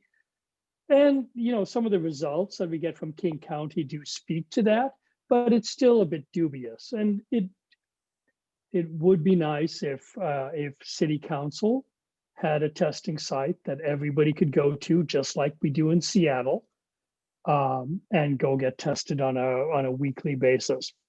It would be ideal. I fully agree with you, Paul. I think that would be a great thing for us to do. Sorry, Tim. Before I go to you guys, I just want to see if Morgan has anything she wants to say, and then I see you guys. Nothing additional, just I'd support as well. I think I totally see the necessity of getting the younger learners back in. And I'd interviewed for an article I was writing, a mom and her kindergarten daughter, and I could just tell how desperate they were to get back to school. And she told me how her kindergartner had already gone backwards so much in quarantine. And so she was just really looking forward to getting her back in school. And so I think a lot of parents are probably really appreciative of how quickly you've been able to get back, with also keeping risk and all of that in mind too. So I think I support it as well. Maggie Tai? Oh, I was just going to say, in response to the questions about testing, that it is still a pretty aversive test, especially for a young child. I don't know if you've had one yet, but it's unpleasant, I'll just say, and not something I, as a parent of a young child, would be comfortable putting my kid through routinely on a weekly basis, without particular cause to think that she was ill.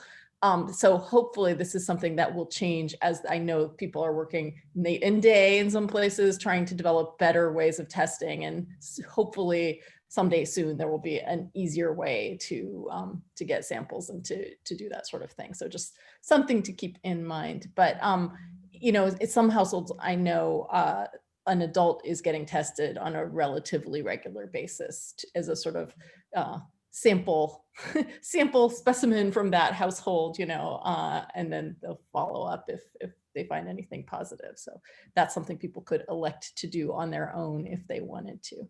That's a great suggestion. Just a thought. Tam? Yeah, just going off of that, Paul, the university where I work, we have random testing where we get an email and said that, oh, can you go take a test? So it's totally voluntarily. But I mean, I'm sure it's a lot more work for the district to manage. But what it does, it did allow me to get the testing easier, because it seems like they didn't want me to get tested unless I was really sick, right? But when I said that I was asked by my employer to get tested, then it made it a lot easier. So I wonder if we don't require people, but if there was a system to do random testing. And actually, I'm not really up to date with this, how useful it is, but it seems like that random testing is a little bit proactive in catching anything that is asymptomatic.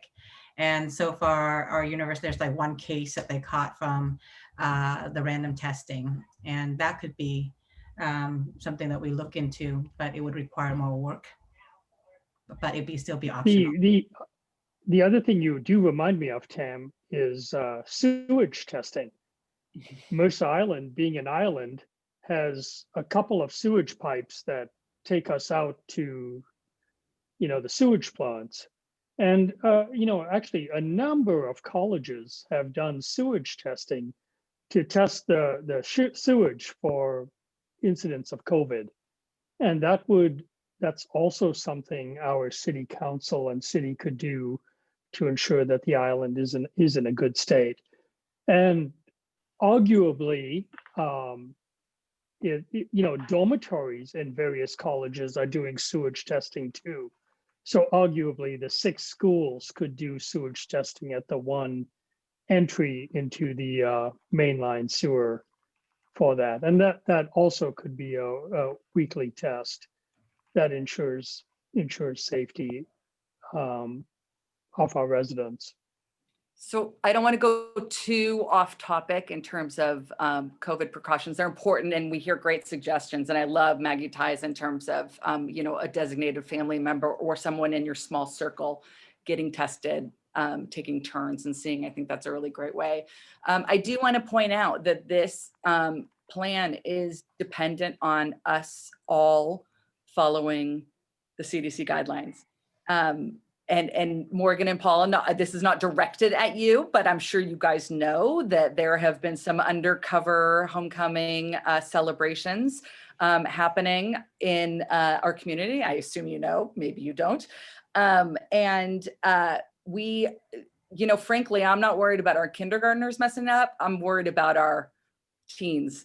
And I have one, so I'm worried about that too. But so I'm not pointing any fingers. I'm just saying, if we want to be able to keep our youngest learners in school, we all have to be following the guidelines. And it isn't open season to then, oh, the kindergartners are back in school. And I'm not lecturing you guys. I'm just saying that I think that's one of the biggest concerns with reopening the schools is, and, you know, especially since now we're starting the sports at the same time. And fortunately, we're going to be able to see our older students are going to be able to see each other, because we know you guys are desperate for social outlets, and the sports is going to be a key way to do that. And we want to keep it going. That's all, is that we don't want to have to shut it down.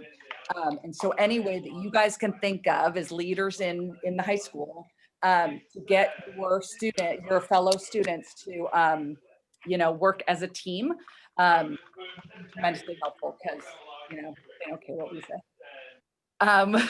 But anyway, so it's a collective effort, and we really want to keep these littles in school once they start.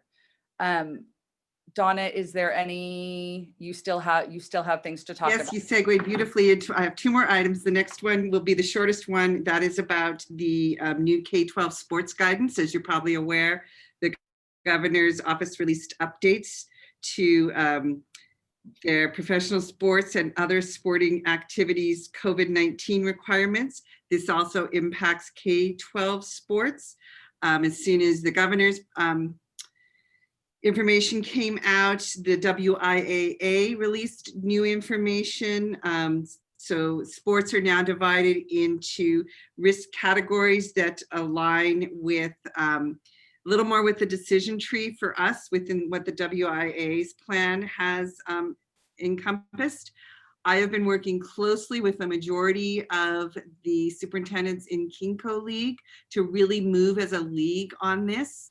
Our high school parents received a notification from Principal Kelly that we are aware of this, and we're working through the logistics of this as well. There's lots of precautions that we need to make sure our staff have.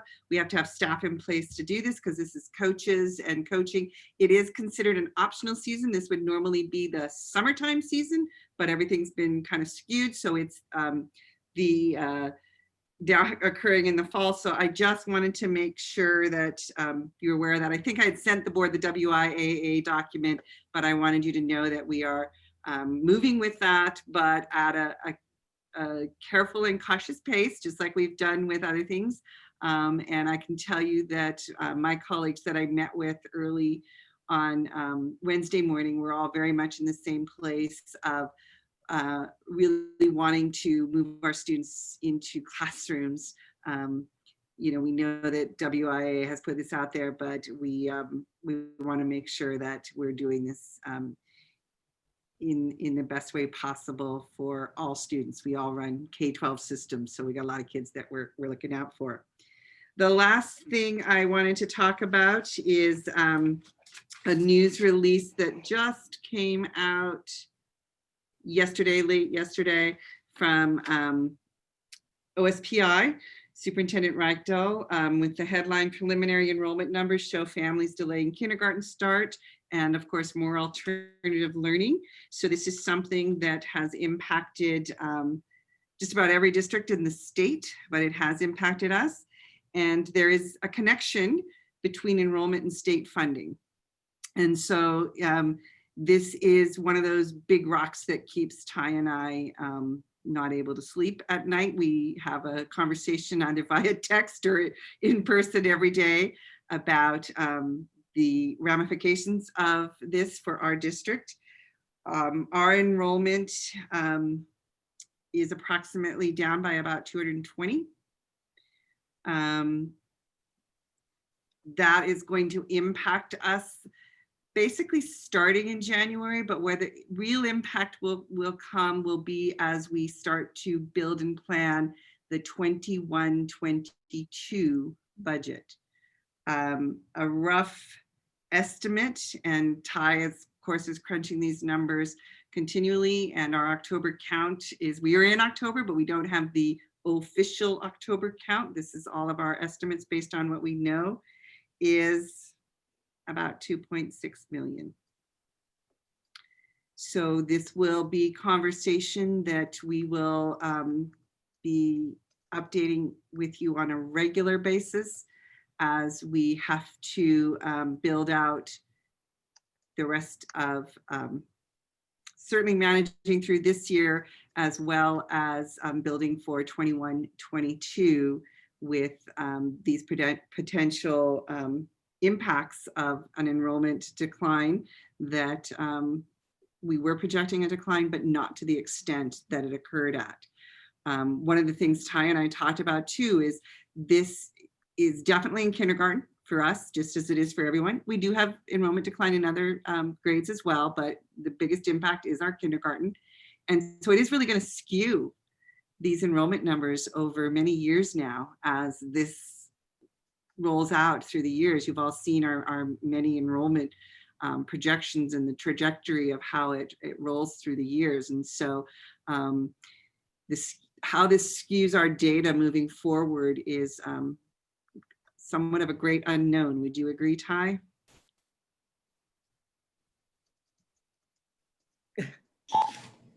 Yes, sorry. Is there anything else you wanted to add? I know you and I have reminded each other daily that this is our role to be the bearer of this never great news, but we are committed to being fiscally responsible. And so we want you to be aware of it early, and we want to start the conversations about how we are going to manage this when approximately 85% of our budget is based around salaries and benefits. Can I ask a clarifying question? The 2.2 million, is that what you said? 2.2, 2.5? 2.6. 2.6? 2.6. I like 2.2 better than 2.6. The 2.6, is that you said that's for next school year, right? That's for this school year in the springtime. Okay. How does it impact, kind of looking at a 2-year budget in terms of expecting that our kindergarten and possibly even first grade classes are going to be, now I know it doesn't account for all of them, but it is a big number, is going to be bigger because those kids are going to come back. I mean, they're going to come to us at some point. We hope. I'm confident they're going to come to us, at least most of them. How have you looked at into kind of like a 2-year budget wise? Like, does it kind of, does the drop kind of taper off?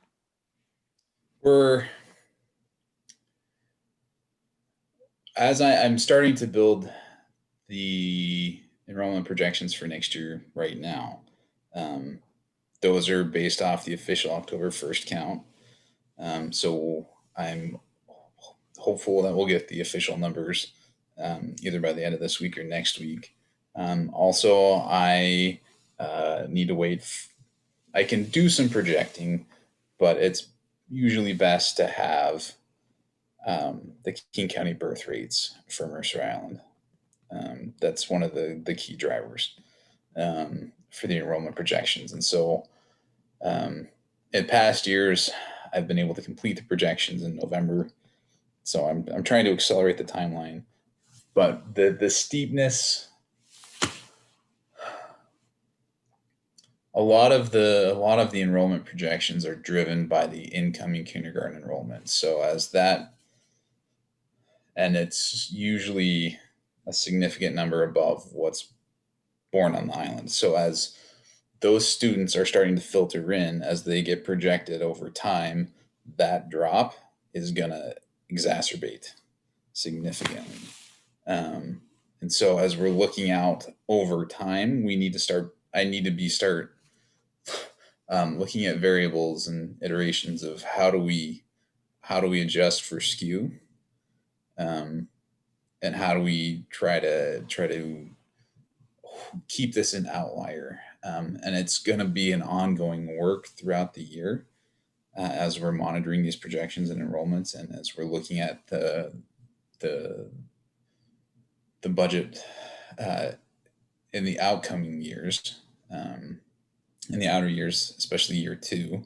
So if 21-22 is year 1,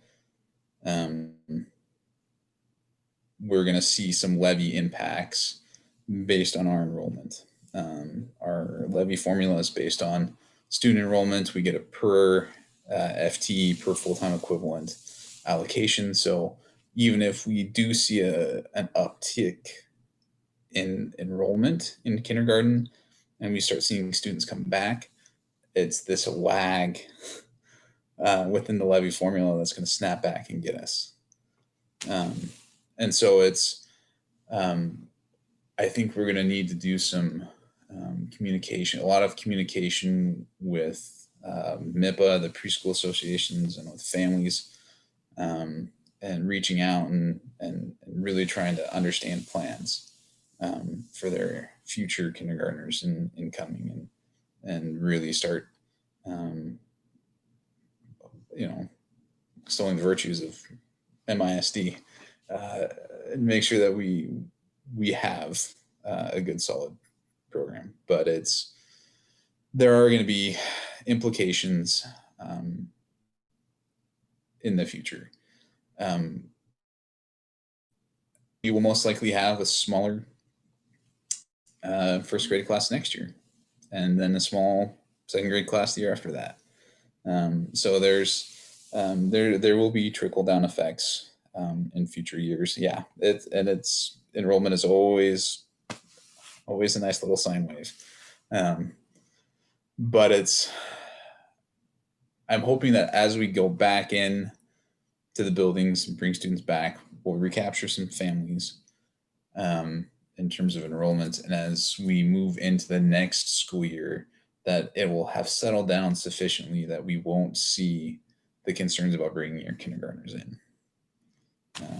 And so I'm hopeful that even though I suspect we will have a slightly reduced enrollment next year, that it won't be as steep as this year, and then we'll see an uptick. But at this point, sorry, I was good. Go ahead. I was going to say this seems like something that takes 6 years, to your point, birth rate, to fix itself. That's number one. Number two, I think in terms of getting testing, I mean, our ability to be in schools is low COVID rates.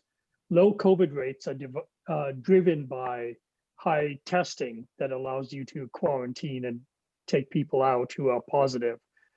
If you look at the monetary loss, $2.6 million gone because we don't have high testing in here, versus say even $200,000 spent on testing on the island. That's a huge return on investment right there alone to ensure that this island has low COVID rates that allows us to keep kindergartners and first graders in the schools in a less risky way. I mean, this is incredibly mindless. This is what South Korea is doing. This is what Canada is doing. Is the high level of testing to get the rates low, that people can be safe or feel safe in a school or in a gym or in a restaurant. And you're making the case right now for us in terms of return on investment. $2.6 million is just gone for the schools. It's not like we could spend some of that on testing. It's completely gone. But the city could spend $200,000 on testing that generates this revenue in terms of school district. So David, I don't disagree with anything you're saying, but we can't, I mean, I guess we could have a discussion about it, but I can't imagine it would be productive to do that in a bubble for just Mercer Island. So I really want to just keep us focused on the schools and the things that we do have control over. And Brian, any further questions on superintendent's report? Brian? I was going to talk about this later, but this is a great opportunity because you were talking about the kindergarten numbers and the fiscal impact to Mercer Island is being felt across Washington State and of course the United States. This is a really important time in our political cycle, election cycle, where we have access to a lot of candidates and incoming and returning people to our legislature. So with the legislative representative hat on, as we're getting ready, committee, I just sat through a 50-minute webinar today looking at the 4-year projections in the state. It's going to be really easy at the beginning of 2021 for our legislature to look at this dip in kindergarten enrollment as some sort of a fix for the 4-year projection, looking at that $4.5 billion. And it's going to be really important for us to inform our friends in the legislature that these students are returning to us, that this is not how you're going to be able to make up that money, and to help guide them towards other avenues to make that up. So I think it's really important for everyone to really look at this particular financial bubble and this enrollment rate for those impacts and know how to advocate around it. And if you're interested, I believe I have permission to send you the consultant for WASDA is Brian Sims. He worked in the Senate Ways and Means for like 20 years, or worked in and around the Senate for 20 years, really knows this. And he has a 50-minute presentation he puts together with Marissa Rathbone that speaks to all of these intricacies. And I'll be more than happy to share that with you if you'd like to see that. Or you could reach out to Marissa through Strategic Advocacy and get a copy of that. I have another question. Has this information been shared with the Schools Foundation as they are starting their fall campaign to be able to give specific numbers to our community to encourage giving? We haven't shared the specific numbers with them, but they did ask for what were some talking points for the phonathon that's coming up. And it was one of the items that we did mention, that with people choosing not to have their kindergartners come and a decline in enrollment, that we are going to be facing this issue. I mean, I think I've had many people say to me, you know, if we want to give to help make up the difference. And so I think that message will go a long way. Not everyone can, we know that, but a lot of people can. And with specific numbers, I think that helps go a long way. Any other questions for the superintendent's report?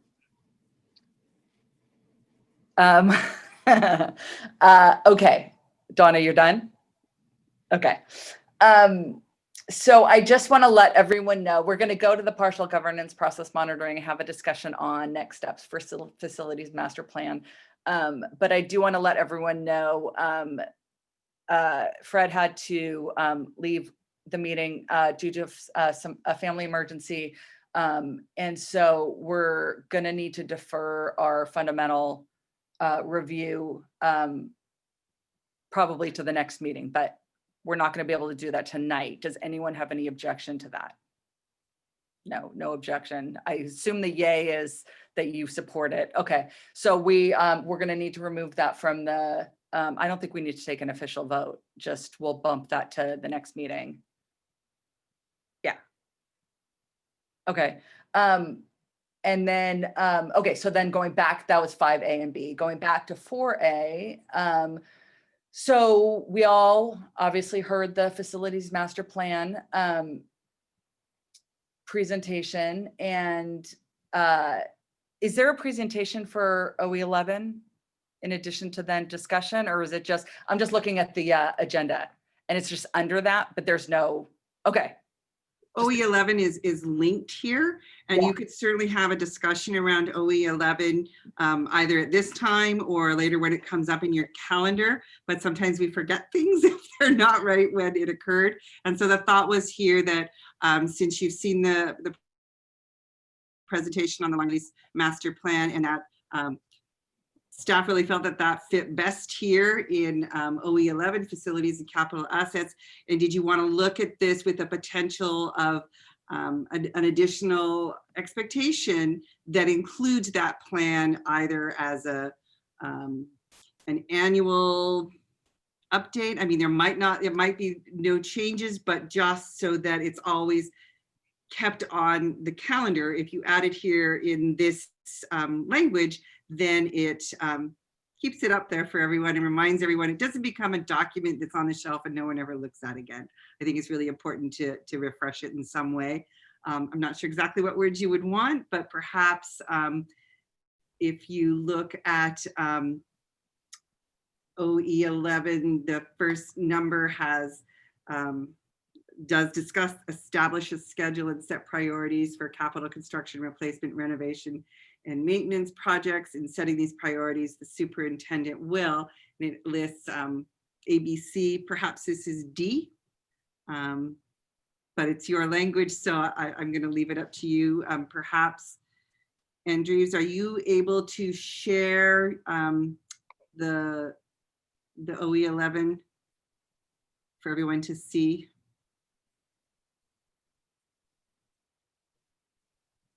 Perhaps I can. Yes, I can. Could we say something like, I was looking at that as well as adding in a letter D. Could it say something like the superintendent will annually review the, long-term facilities planning process?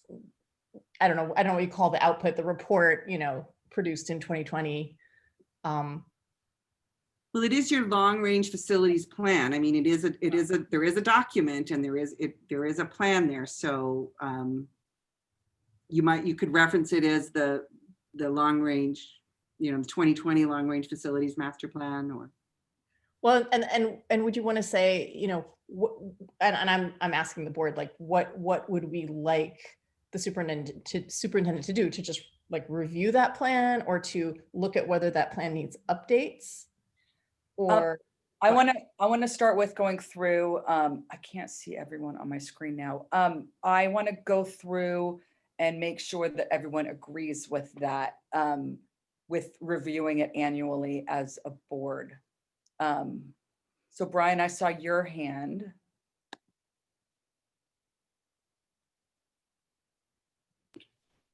Yeah, I was building off of what Maggie Tai was saying, and of placing a D in there to say, superintendent will annually review the 2020 long range facilities master plan and provide an opportunity for input, update, and potential action.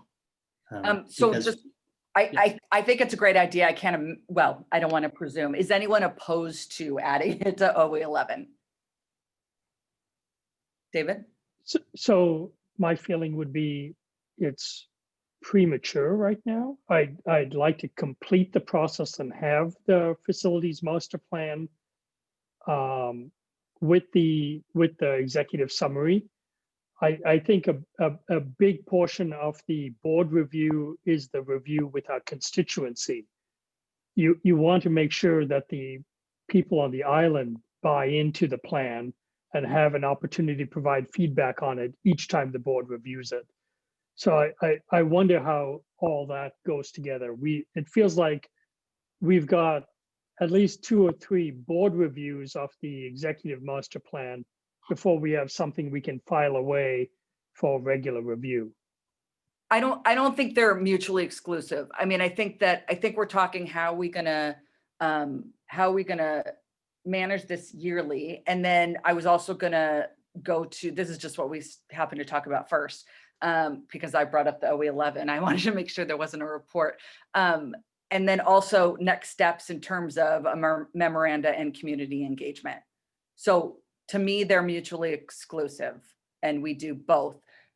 What I think adding D to is adding it onto our calendar so that it is reviewed by the board every year. We can talk more specifically how we might want to do that in terms of like, do we do it like a fundamental, or do we do it, and ask Ty to present, or Brandy, or, I mean, I'm just saying like, but I think the question is, do we add it to OE11 to make sure that we review it every year? And then at some point we can talk about how do we review it every year? But that's not to say the document is not completely done yet, and we'll address that too. Yeah.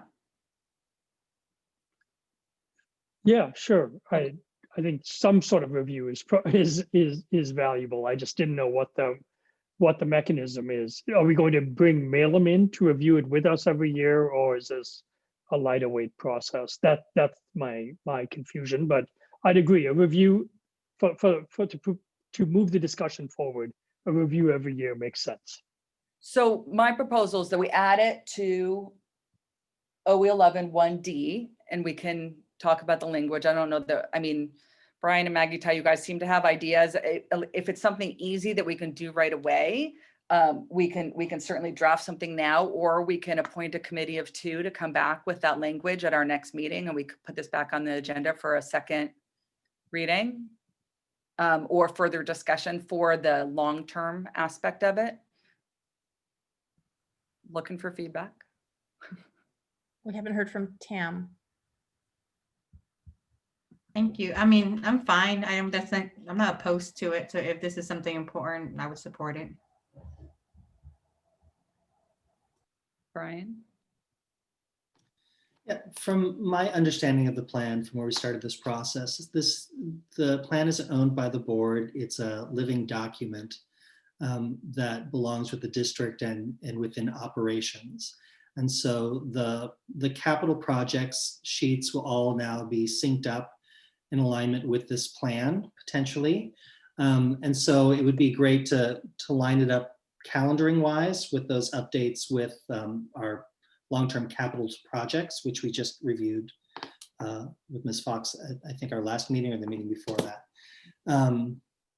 But that these are guideposts that have been provided by the community to guide decisions, but there's no timeline as to when anything happens in particular, and there is no plan in place, at least at this time, to ask anything of a constituency. So I think a review in connection with the capital facilities plan is great, it's ideal.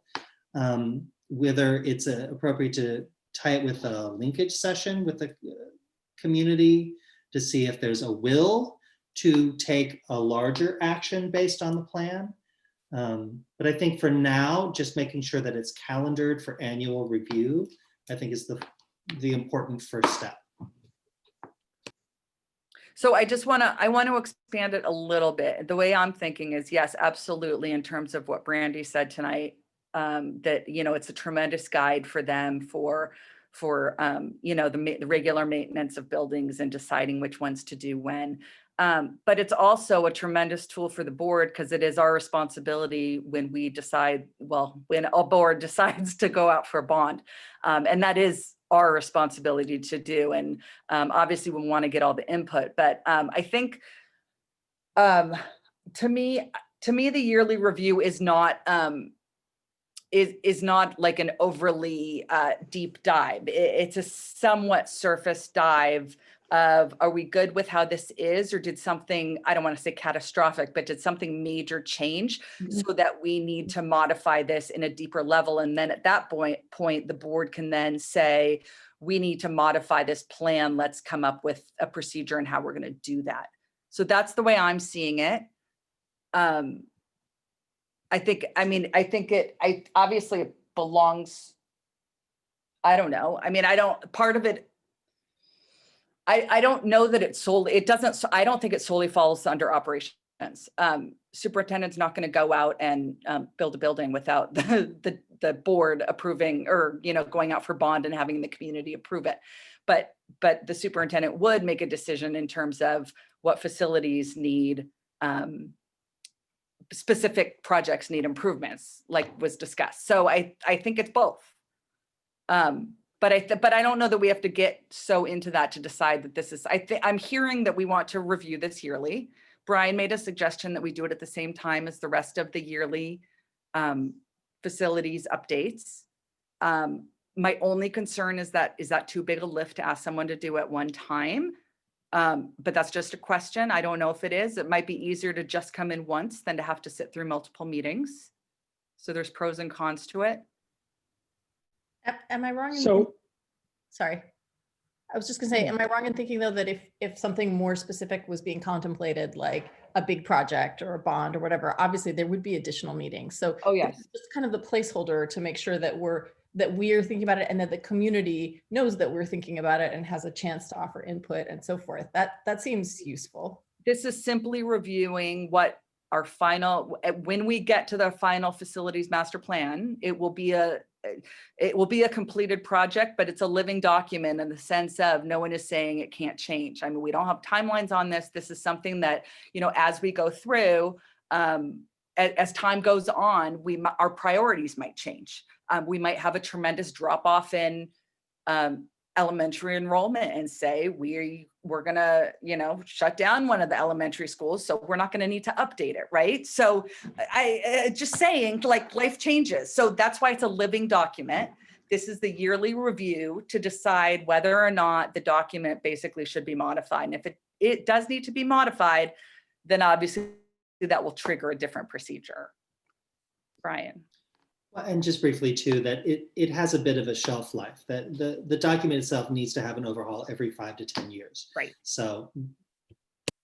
Yeah. Malum said 10. But we have a lot of things on it that we're hoping to do within 10 years. So, you know, that might mean that we don't have to update it whatever. But yes, it does have a shelf life. So, okay. So we are approving that it does do, what's the consensus with regards to adding? Sorry.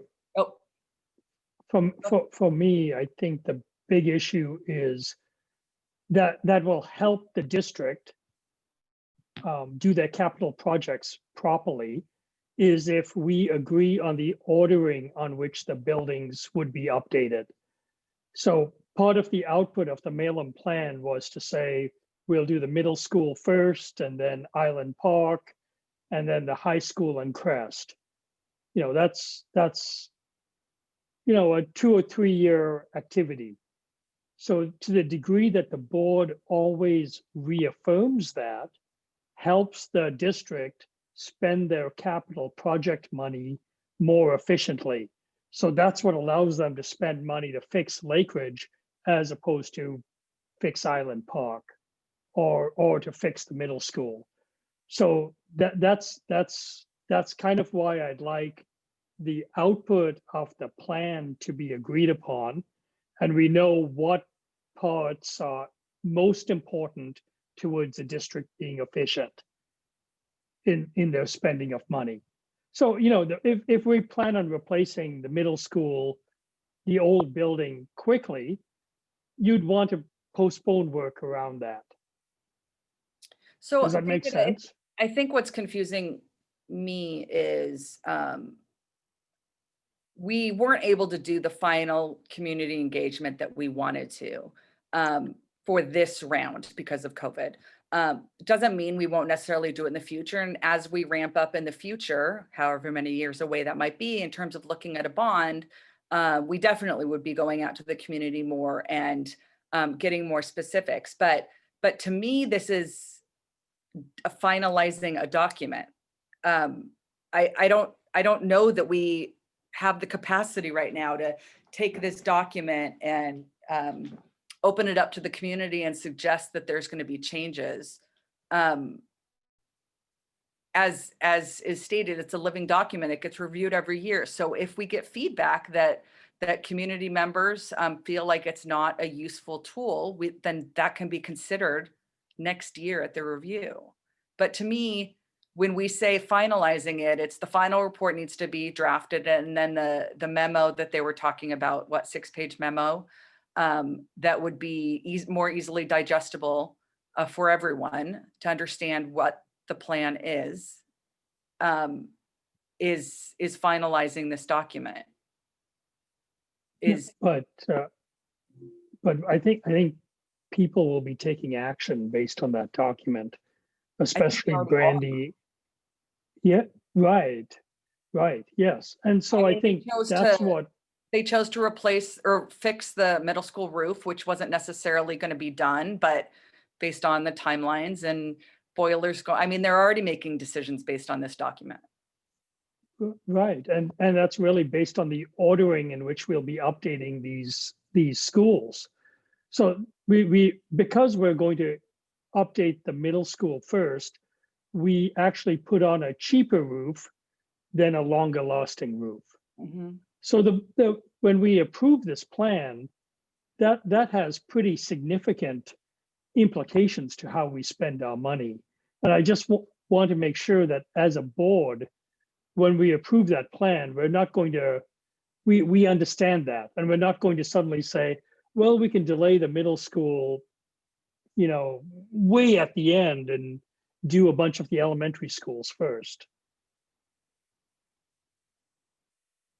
Does that make sense? It really is a list.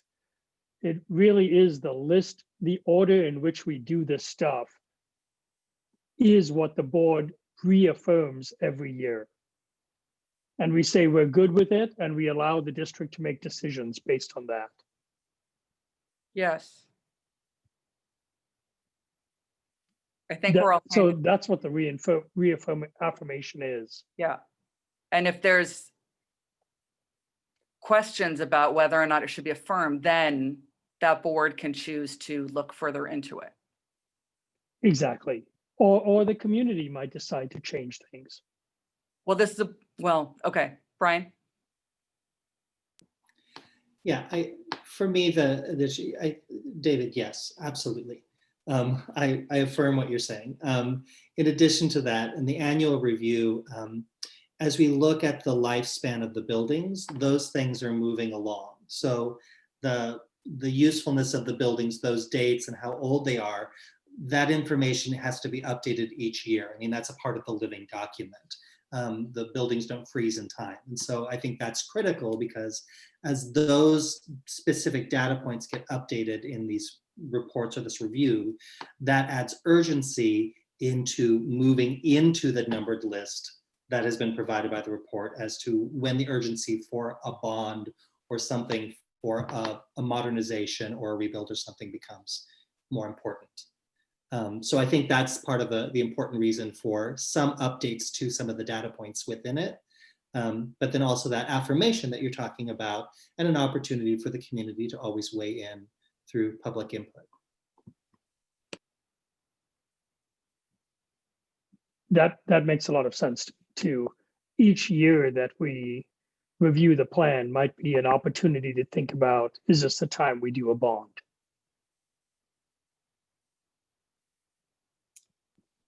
Or start, you know, that twinkle might appear in someone's eye. I'm not going to commit to anything. I just want to make clear, Malum, once they give us this facilities master plan, our contract with them is done. So if we want to update it in some way, we either need to develop a new contract with them or someone else, or it's our staff doing it. And I guess we just need to, we don't need to decide now. I think we're going into the weeds a little bit, it's feeling like to me. But you know, it's clear that this plan, I mean, it's clear of the date that it's completed. And, you know, barring, you know, a tree falling down on Island Park's roof and, you know, changing something, I mean, that's where we would then go in and make major modifications, or like I said, enrollment or some other major thing. But otherwise, this is our plan, it's our working document. I don't know that we need someone to go in and update it every year with, it's 2021 now. But I could be wrong. I mean, I think we know that we update it with new data points if there's needs to be a deeper dive because there's some sort of problem. So Maggie Tai. Yeah, just reminding everybody that OE11 is establishing what the superintendent will do, and that includes establishing a schedule and setting priorities for construction, maintenance, et cetera, projects. And so all we're doing, we're not changing that. All we're doing is adding to that she should consider this document, which represents sort of like the public will, and you know, a lot of thought and process has gone into coming up with this document. So all we're trying to do here is just to ensure that it's sort of officially noted that it's something that she should be taking into consideration as she does A, B, and C. That's all. For me, at least for me, I think the big deal is we went through a couple of bonds for building the schools. And one of the big bonds was about equity, that we do something at every school.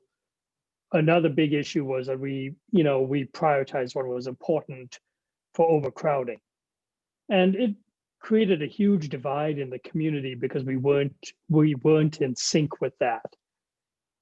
And being able to get in sync with the community in the order in which we rebuild these schools has some value, that then when you finally do decide to go for a bond, you know, people have had multiple years to give feedback around, you know, what our plan is and what our ideas have been around facilities maintenance, so that when you finally get out there and you do the bond, people can't raise the issue, well, my school isn't being fixed.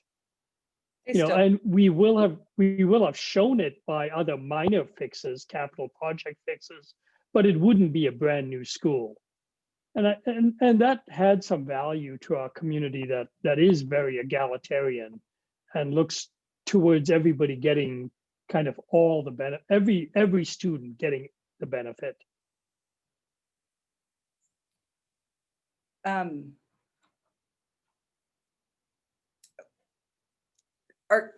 Okay.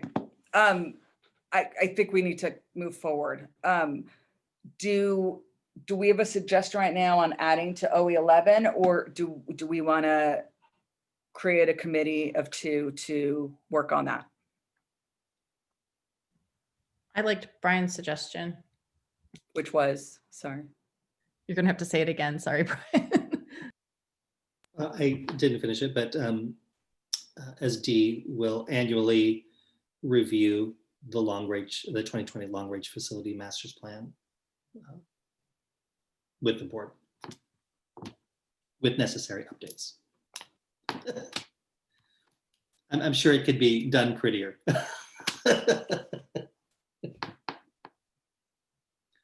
I don't know, David, if the concern is that you want to approve the plan first and have that finalized before we adjust the language to this particular policy. But I think we can place this in the policy now and the language change and still move forward to finalize the approval of the long range facilities master plan and everything that goes along with that as well. We don't even have a motion right now, and this isn't on the agenda to take action. So we're just talking right now and planning. So we would put it on for further discussion. So this is not something that's getting approved now. There's no action being taken on this. So that should alleviate those concerns. And I agree. So does someone, I don't want to dump all this on our leadership team. Does someone want to take, Brian, do you want to work on making that a prettier statement? And then you'll give it to us in a week or so. I mean, I don't think there's any major rush, because what I would think is that once we put the facilities master plan on the agenda to get approved by the board, we can also put this on the agenda to get approved, the policy to get approved by the board. Donna doesn't agree. No, I do. I actually have a suggestion, because texting allows you to sometimes reach out to experts, and Kendall is a great expert in this. So I reached out to her for a suggestion. And for D, present for annual review by the board, the district's long range facilities master plan. Okay, done as far as going on the next agenda for approval, right? Do we have consensus for that? We just need consensus. Okay, we got it. Thank you very much. Now, let's talk about next steps in terms of completing this facilities master plan. So my understanding is Malum is still completing the final kind of summary memo. Is that right? Yes, they, as they stated, and I sent the board a link to the draft. I'm not sure if you're able to get into it. It was in a Dropbox format. I think there are going to be still some slight adjustments to some of the pieces in that and some of the feedback that they've gotten. And that executive summary section, I think it was close to 60 pages, if I recall. The actual document that will have all of the appendices that will reference all of the different items that were created during the year-long process, the white papers, remember the white papers that will all be appendices in that. That is a 300+ page document. But we already have a long-range facility planning space on our website, so we will definitely be adding to that and being able to refer to that. But when we have that document, we can then, of course, bring it to the board for, as David said, that approval by the board to say, yes, we agree that, or we're affirming that this plan is the plan moving forward. Okay, and so have that. I'm not sure if we'll have it for the next meeting, but as soon as we do, we can get it placed on the agenda. So then, okay, so I was thinking when I heard summary, I was thinking a whole lot shorter. I think I heard 6, not 60, but I like David's suggestion in terms of having, you know, frankly, a one sheet or 2-sided that we know people are going to pay a lot more attention to than a 60-page document or a 40-minute presentation. I can't imagine that's something that we could go back to Malum and ask for now, that because it's not part of the initial contract we did with them. Is that, I mean, do others think that something like that is important? I'm seeing nods. Well, I think it's, what do we think the community would find most valuable out of a long-range master plan? Right. And for me, at least, it's what order are the buildings going to be replaced in? Here are the buildings that need to be replaced. What order will you replace them in? It seems, I wouldn't have any other questions beyond that in terms of big changes, smaller changes, fixing the pool or fixing the carpet and all that is a little more arbitrary, but what are the big changes for our buildings and schools? Donna, is that something that the operations team would be able to do without much? I think we could easily utilize the slide deck. There was a specific slide in there that was a good graphic of what Director D'Souza just described, where here's the prioritization and here's the rationale for it on the other side of it. I'm not looking at the slide deck, but that might be the highlighted piece of the single sheeter that you're referring to, President Larry, where we could definitely make that a focal point, so to speak, on the website. So when we're directing people to here's the outcome and here's the rationale for it, it's on a single sheet. So it would, and that slide deck is pretty easy for us to work through. Another slide that I found very effective was the one that had little speech bubbles with comments from community members, arguing in favor of Island Park, or of actually IMS specifically being the first project to be done.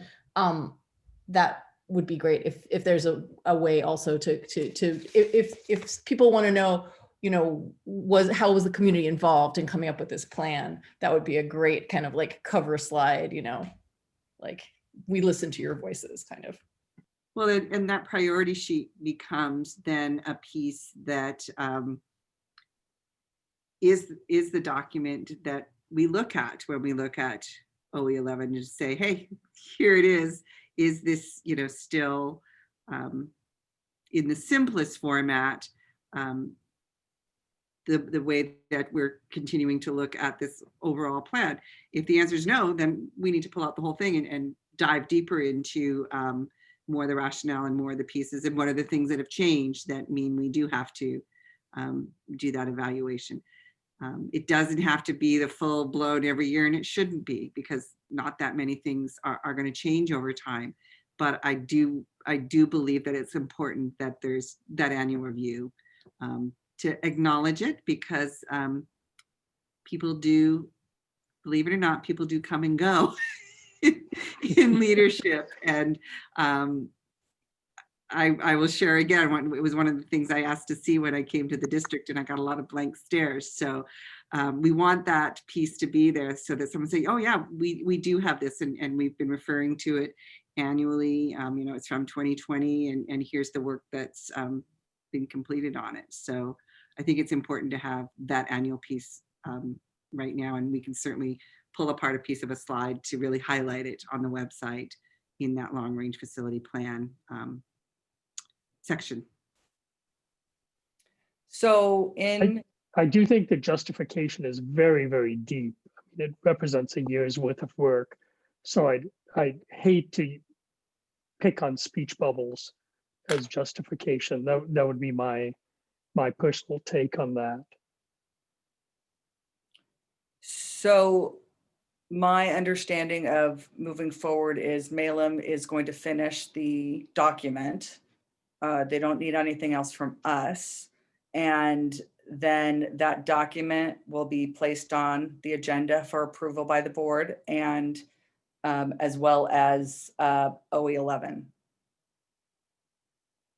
Yes? Yes, we could wait and bring both at the same time, or we can bring OE 11 with the language that you gave me a thumbs up for to the next meeting to see if you want to take action on that. We can also work with Malum and say, hey, that one slide, is there a way that you can easily take that and make it into that kind of summary, simple document to be able to share with our community? I mean, I don't want to get back into it. My concern, I think what David was saying, and I agree. I mean, the process is really important for people to see rather than just the conclusion, because it was a tremendous process. So I'm a little bit anxious about that, but I'm certainly willing to wait and see what is developed to see if it's effective. Because yeah, I think anyone who kind of, to have a good and fair, everyone's going to have an opinion, but to have a good, well-founded opinion is someone's going to need to go, people are going to need to understand why that was the recommendation. In the newspaper business, we used to talk about having that every newspaper has 30-second readers, 3-minute readers, and 3-hour readers. And you know, the 3-hour readers would be the people who are actually watching this meeting right now, if any. The 3-minute readers would be the people who would sort of flip through the you know, slide presentation. And then the 30-second readers, which there are a lot of, are the ones who are just going to look at that summary sheet and go, okay, or I don't like that. But your hope is to do what you can to convert the 30-second readers into 3-minute or maybe even 30-minute readers and hook them into like, hey, do you want to know how we came up with this? Do you want to know what was done and how many people were involved? And you know, like this many people, this many hours, this many meetings, you know, across this span of time, like this is a big project by our community. So. All right, so moving on to consent agenda. We adopt the consent agenda as presented. Seconded. Any discussion? The motion is to approve the consent agenda. If you please indicate your agreement by saying aye or yay or throwing me a thumb, and I do too. Any opposed, say nay. Motion is granted. The consent agenda is approved by a vote of 5-0. Superintendent's report. Couple of quick announcements. You probably saw that the OPMA was extended through October 9th. So we'll be watching for any revisions that may be occurring on that. We've been hearing potential ability to have hybrid type meetings, and staff has been working through how would that work with technology and all safety precautions in place. So we'll watch for that update. I also need, for those of you who haven't been by yet, if you'd like to stop by, we have for each of you the State Board of Ed ballots that you as board directors have the privilege to vote for the State Board of Education directors. And these are due October 16th. They will be available for you at the front desk. I made Vanessa aware of them. And so you can pick them up. They don't have electronic ones. I'm sorry. I can't, I'm just sharing the information with you, but a little carrot, Vanessa has your new badges ready as well. So if you pick up your state board ballot, you can also get your new badge. So, and if you come in quickly, you'll be able to just hand sanitize and be on your way. But Vanessa is aware that at least 3 of you still need to get these ballots. And that's all I have. Board announcements, inquiries, and reports. Legislative report. The COVID-19 networking calls continue to be really informative, so I encourage folks to be checking those out. The General Assembly was a smashing success. In fact, the 12 hours that were planned, that's a long Zoom meeting, actually ended 4 hours early. We were so efficient. So tomorrow, Legislative Committee begins. We'll do 12 hours over 2 days. where we begin setting in motion the legislative platform for the coming season, which is so exciting. I'll get a preview of that. For all of you who are interested to see how the state voted, those priorities are going to be unveiled on the 13th at the Legislative Rep 101 series. And so you can register for that at wasda.org and view that, and everything shall be revealed at that time. On Monday, we had the WASDA regional meeting for Director Areas 1, 2, and 3. That was the first hour, and the second hour we broke down into small groups. Today, very kindly, I was quoted at the WASDA networking call, given a quote that should not have been attributed to me. That was actually the result of our breakout room and all of our collective thoughts towards what our community really needs from us right now. But I'll share those. That we need to provide confidence and hope.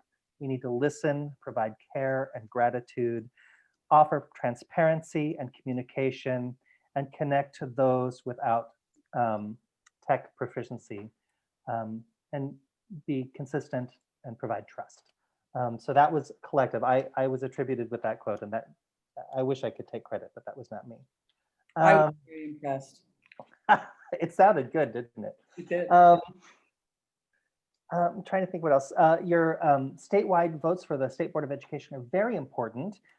Board directors used to elect many more members to the Board of Election, but not enough people were participating. And so some of those seats went to the governor and other people. And so it's very important that you return those ballots and that you participate in that process. And speaking of democratic processes, we do have a new vice president for WASDA. Michelle Perry has been elected as the new vice president. Danny Edwards, our neighbor from North Shore, will be moving forward to president-elect, and Rick Perry will be moving forward to president of the organization. Brenda Rogers has done a smashing job for the last year as president, and she'll be moving into the position of immediate past president. So hat tip to those 4 individuals. If you get a chance to reach out and offer congratulations, I recommend it. I work with all 4 of them, and they're all fabulous people. So we're in good hands. Other than that, registration is open for annual conference. If we all get in early, there's a discount. And if 5 of us all enroll, there's even a further discount. So early, and there's also a special package that we get if we go early. We get a special conference box to only those people. So let Kendall know if you'll be attending the conference so we can get enrolled as soon as possible. Other than that, there's so much happening, but I'm just so grateful to be working with all of you. And I worked this week with our partners in the region and across the state. We're doing some amazing stuff on behalf of the 1.2 million children in Washington in our public education system. And I think you should give yourself a pat on the back because you're doing an amazing job. Thank you. Thanks, Brian. I was very impressed with the quote. I'll still attribute it to you. So I perked me up during the meeting. Board reports. Anyone have anything they would like to contribute? The Equity Advisory Committee will meet next week for the first time. Excited for that. And the Northwood PAC will be meeting end of the month. So those dates have rolled out. So be looking for your PAC meeting dates and invitations from your principals. Pam? I don't have any report, but I did want to say a thank you. So during this time, about a month in, usually students, they hit a wall. Parents probably hit a wall, right, after the initial excitement of online. And so I want to thank the teachers who actually been probably calling, well, who's calling me and probably other parents, to let where the kids could do better, right? Because sometimes during online learning, it's easier to fall through the gaps. And with the weather changing, people tend to, everybody just get more slow and depressed. So I really appreciate all the teachers who are probably doing a lot more work to find all those folks who are being dropped, who are falling through the crack, because my kid is one of them. So thank you. for, because sometimes, parents are so busy, they don't catch that. So I just want to say extra thank you to the teachers.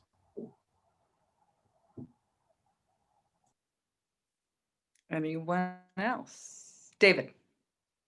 So I did meet the middle school pack has started up. They had a meeting just a few days ago on the 6th. Two super interesting initiatives they've got.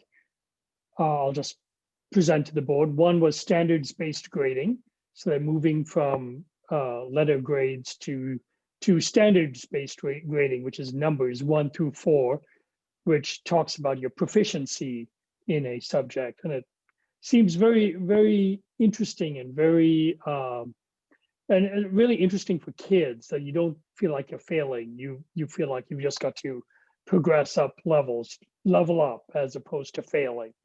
And the other one that was interesting was the just team, justice, understanding, and support team, to make sure that all students are seen, heard, and belong in the community. And we've heard Brian talk to us about that too. Yes. So yeah, they've got a few other initiatives too, but those seem to be the most interesting that rose to the top to me, just as an FYI to the board. Thank you. Maggie Tai? Nope.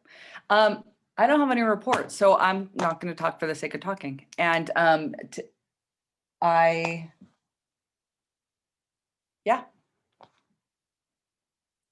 Donna, I didn't see. What did you? Oh, I thought I saw Your you. adjournment.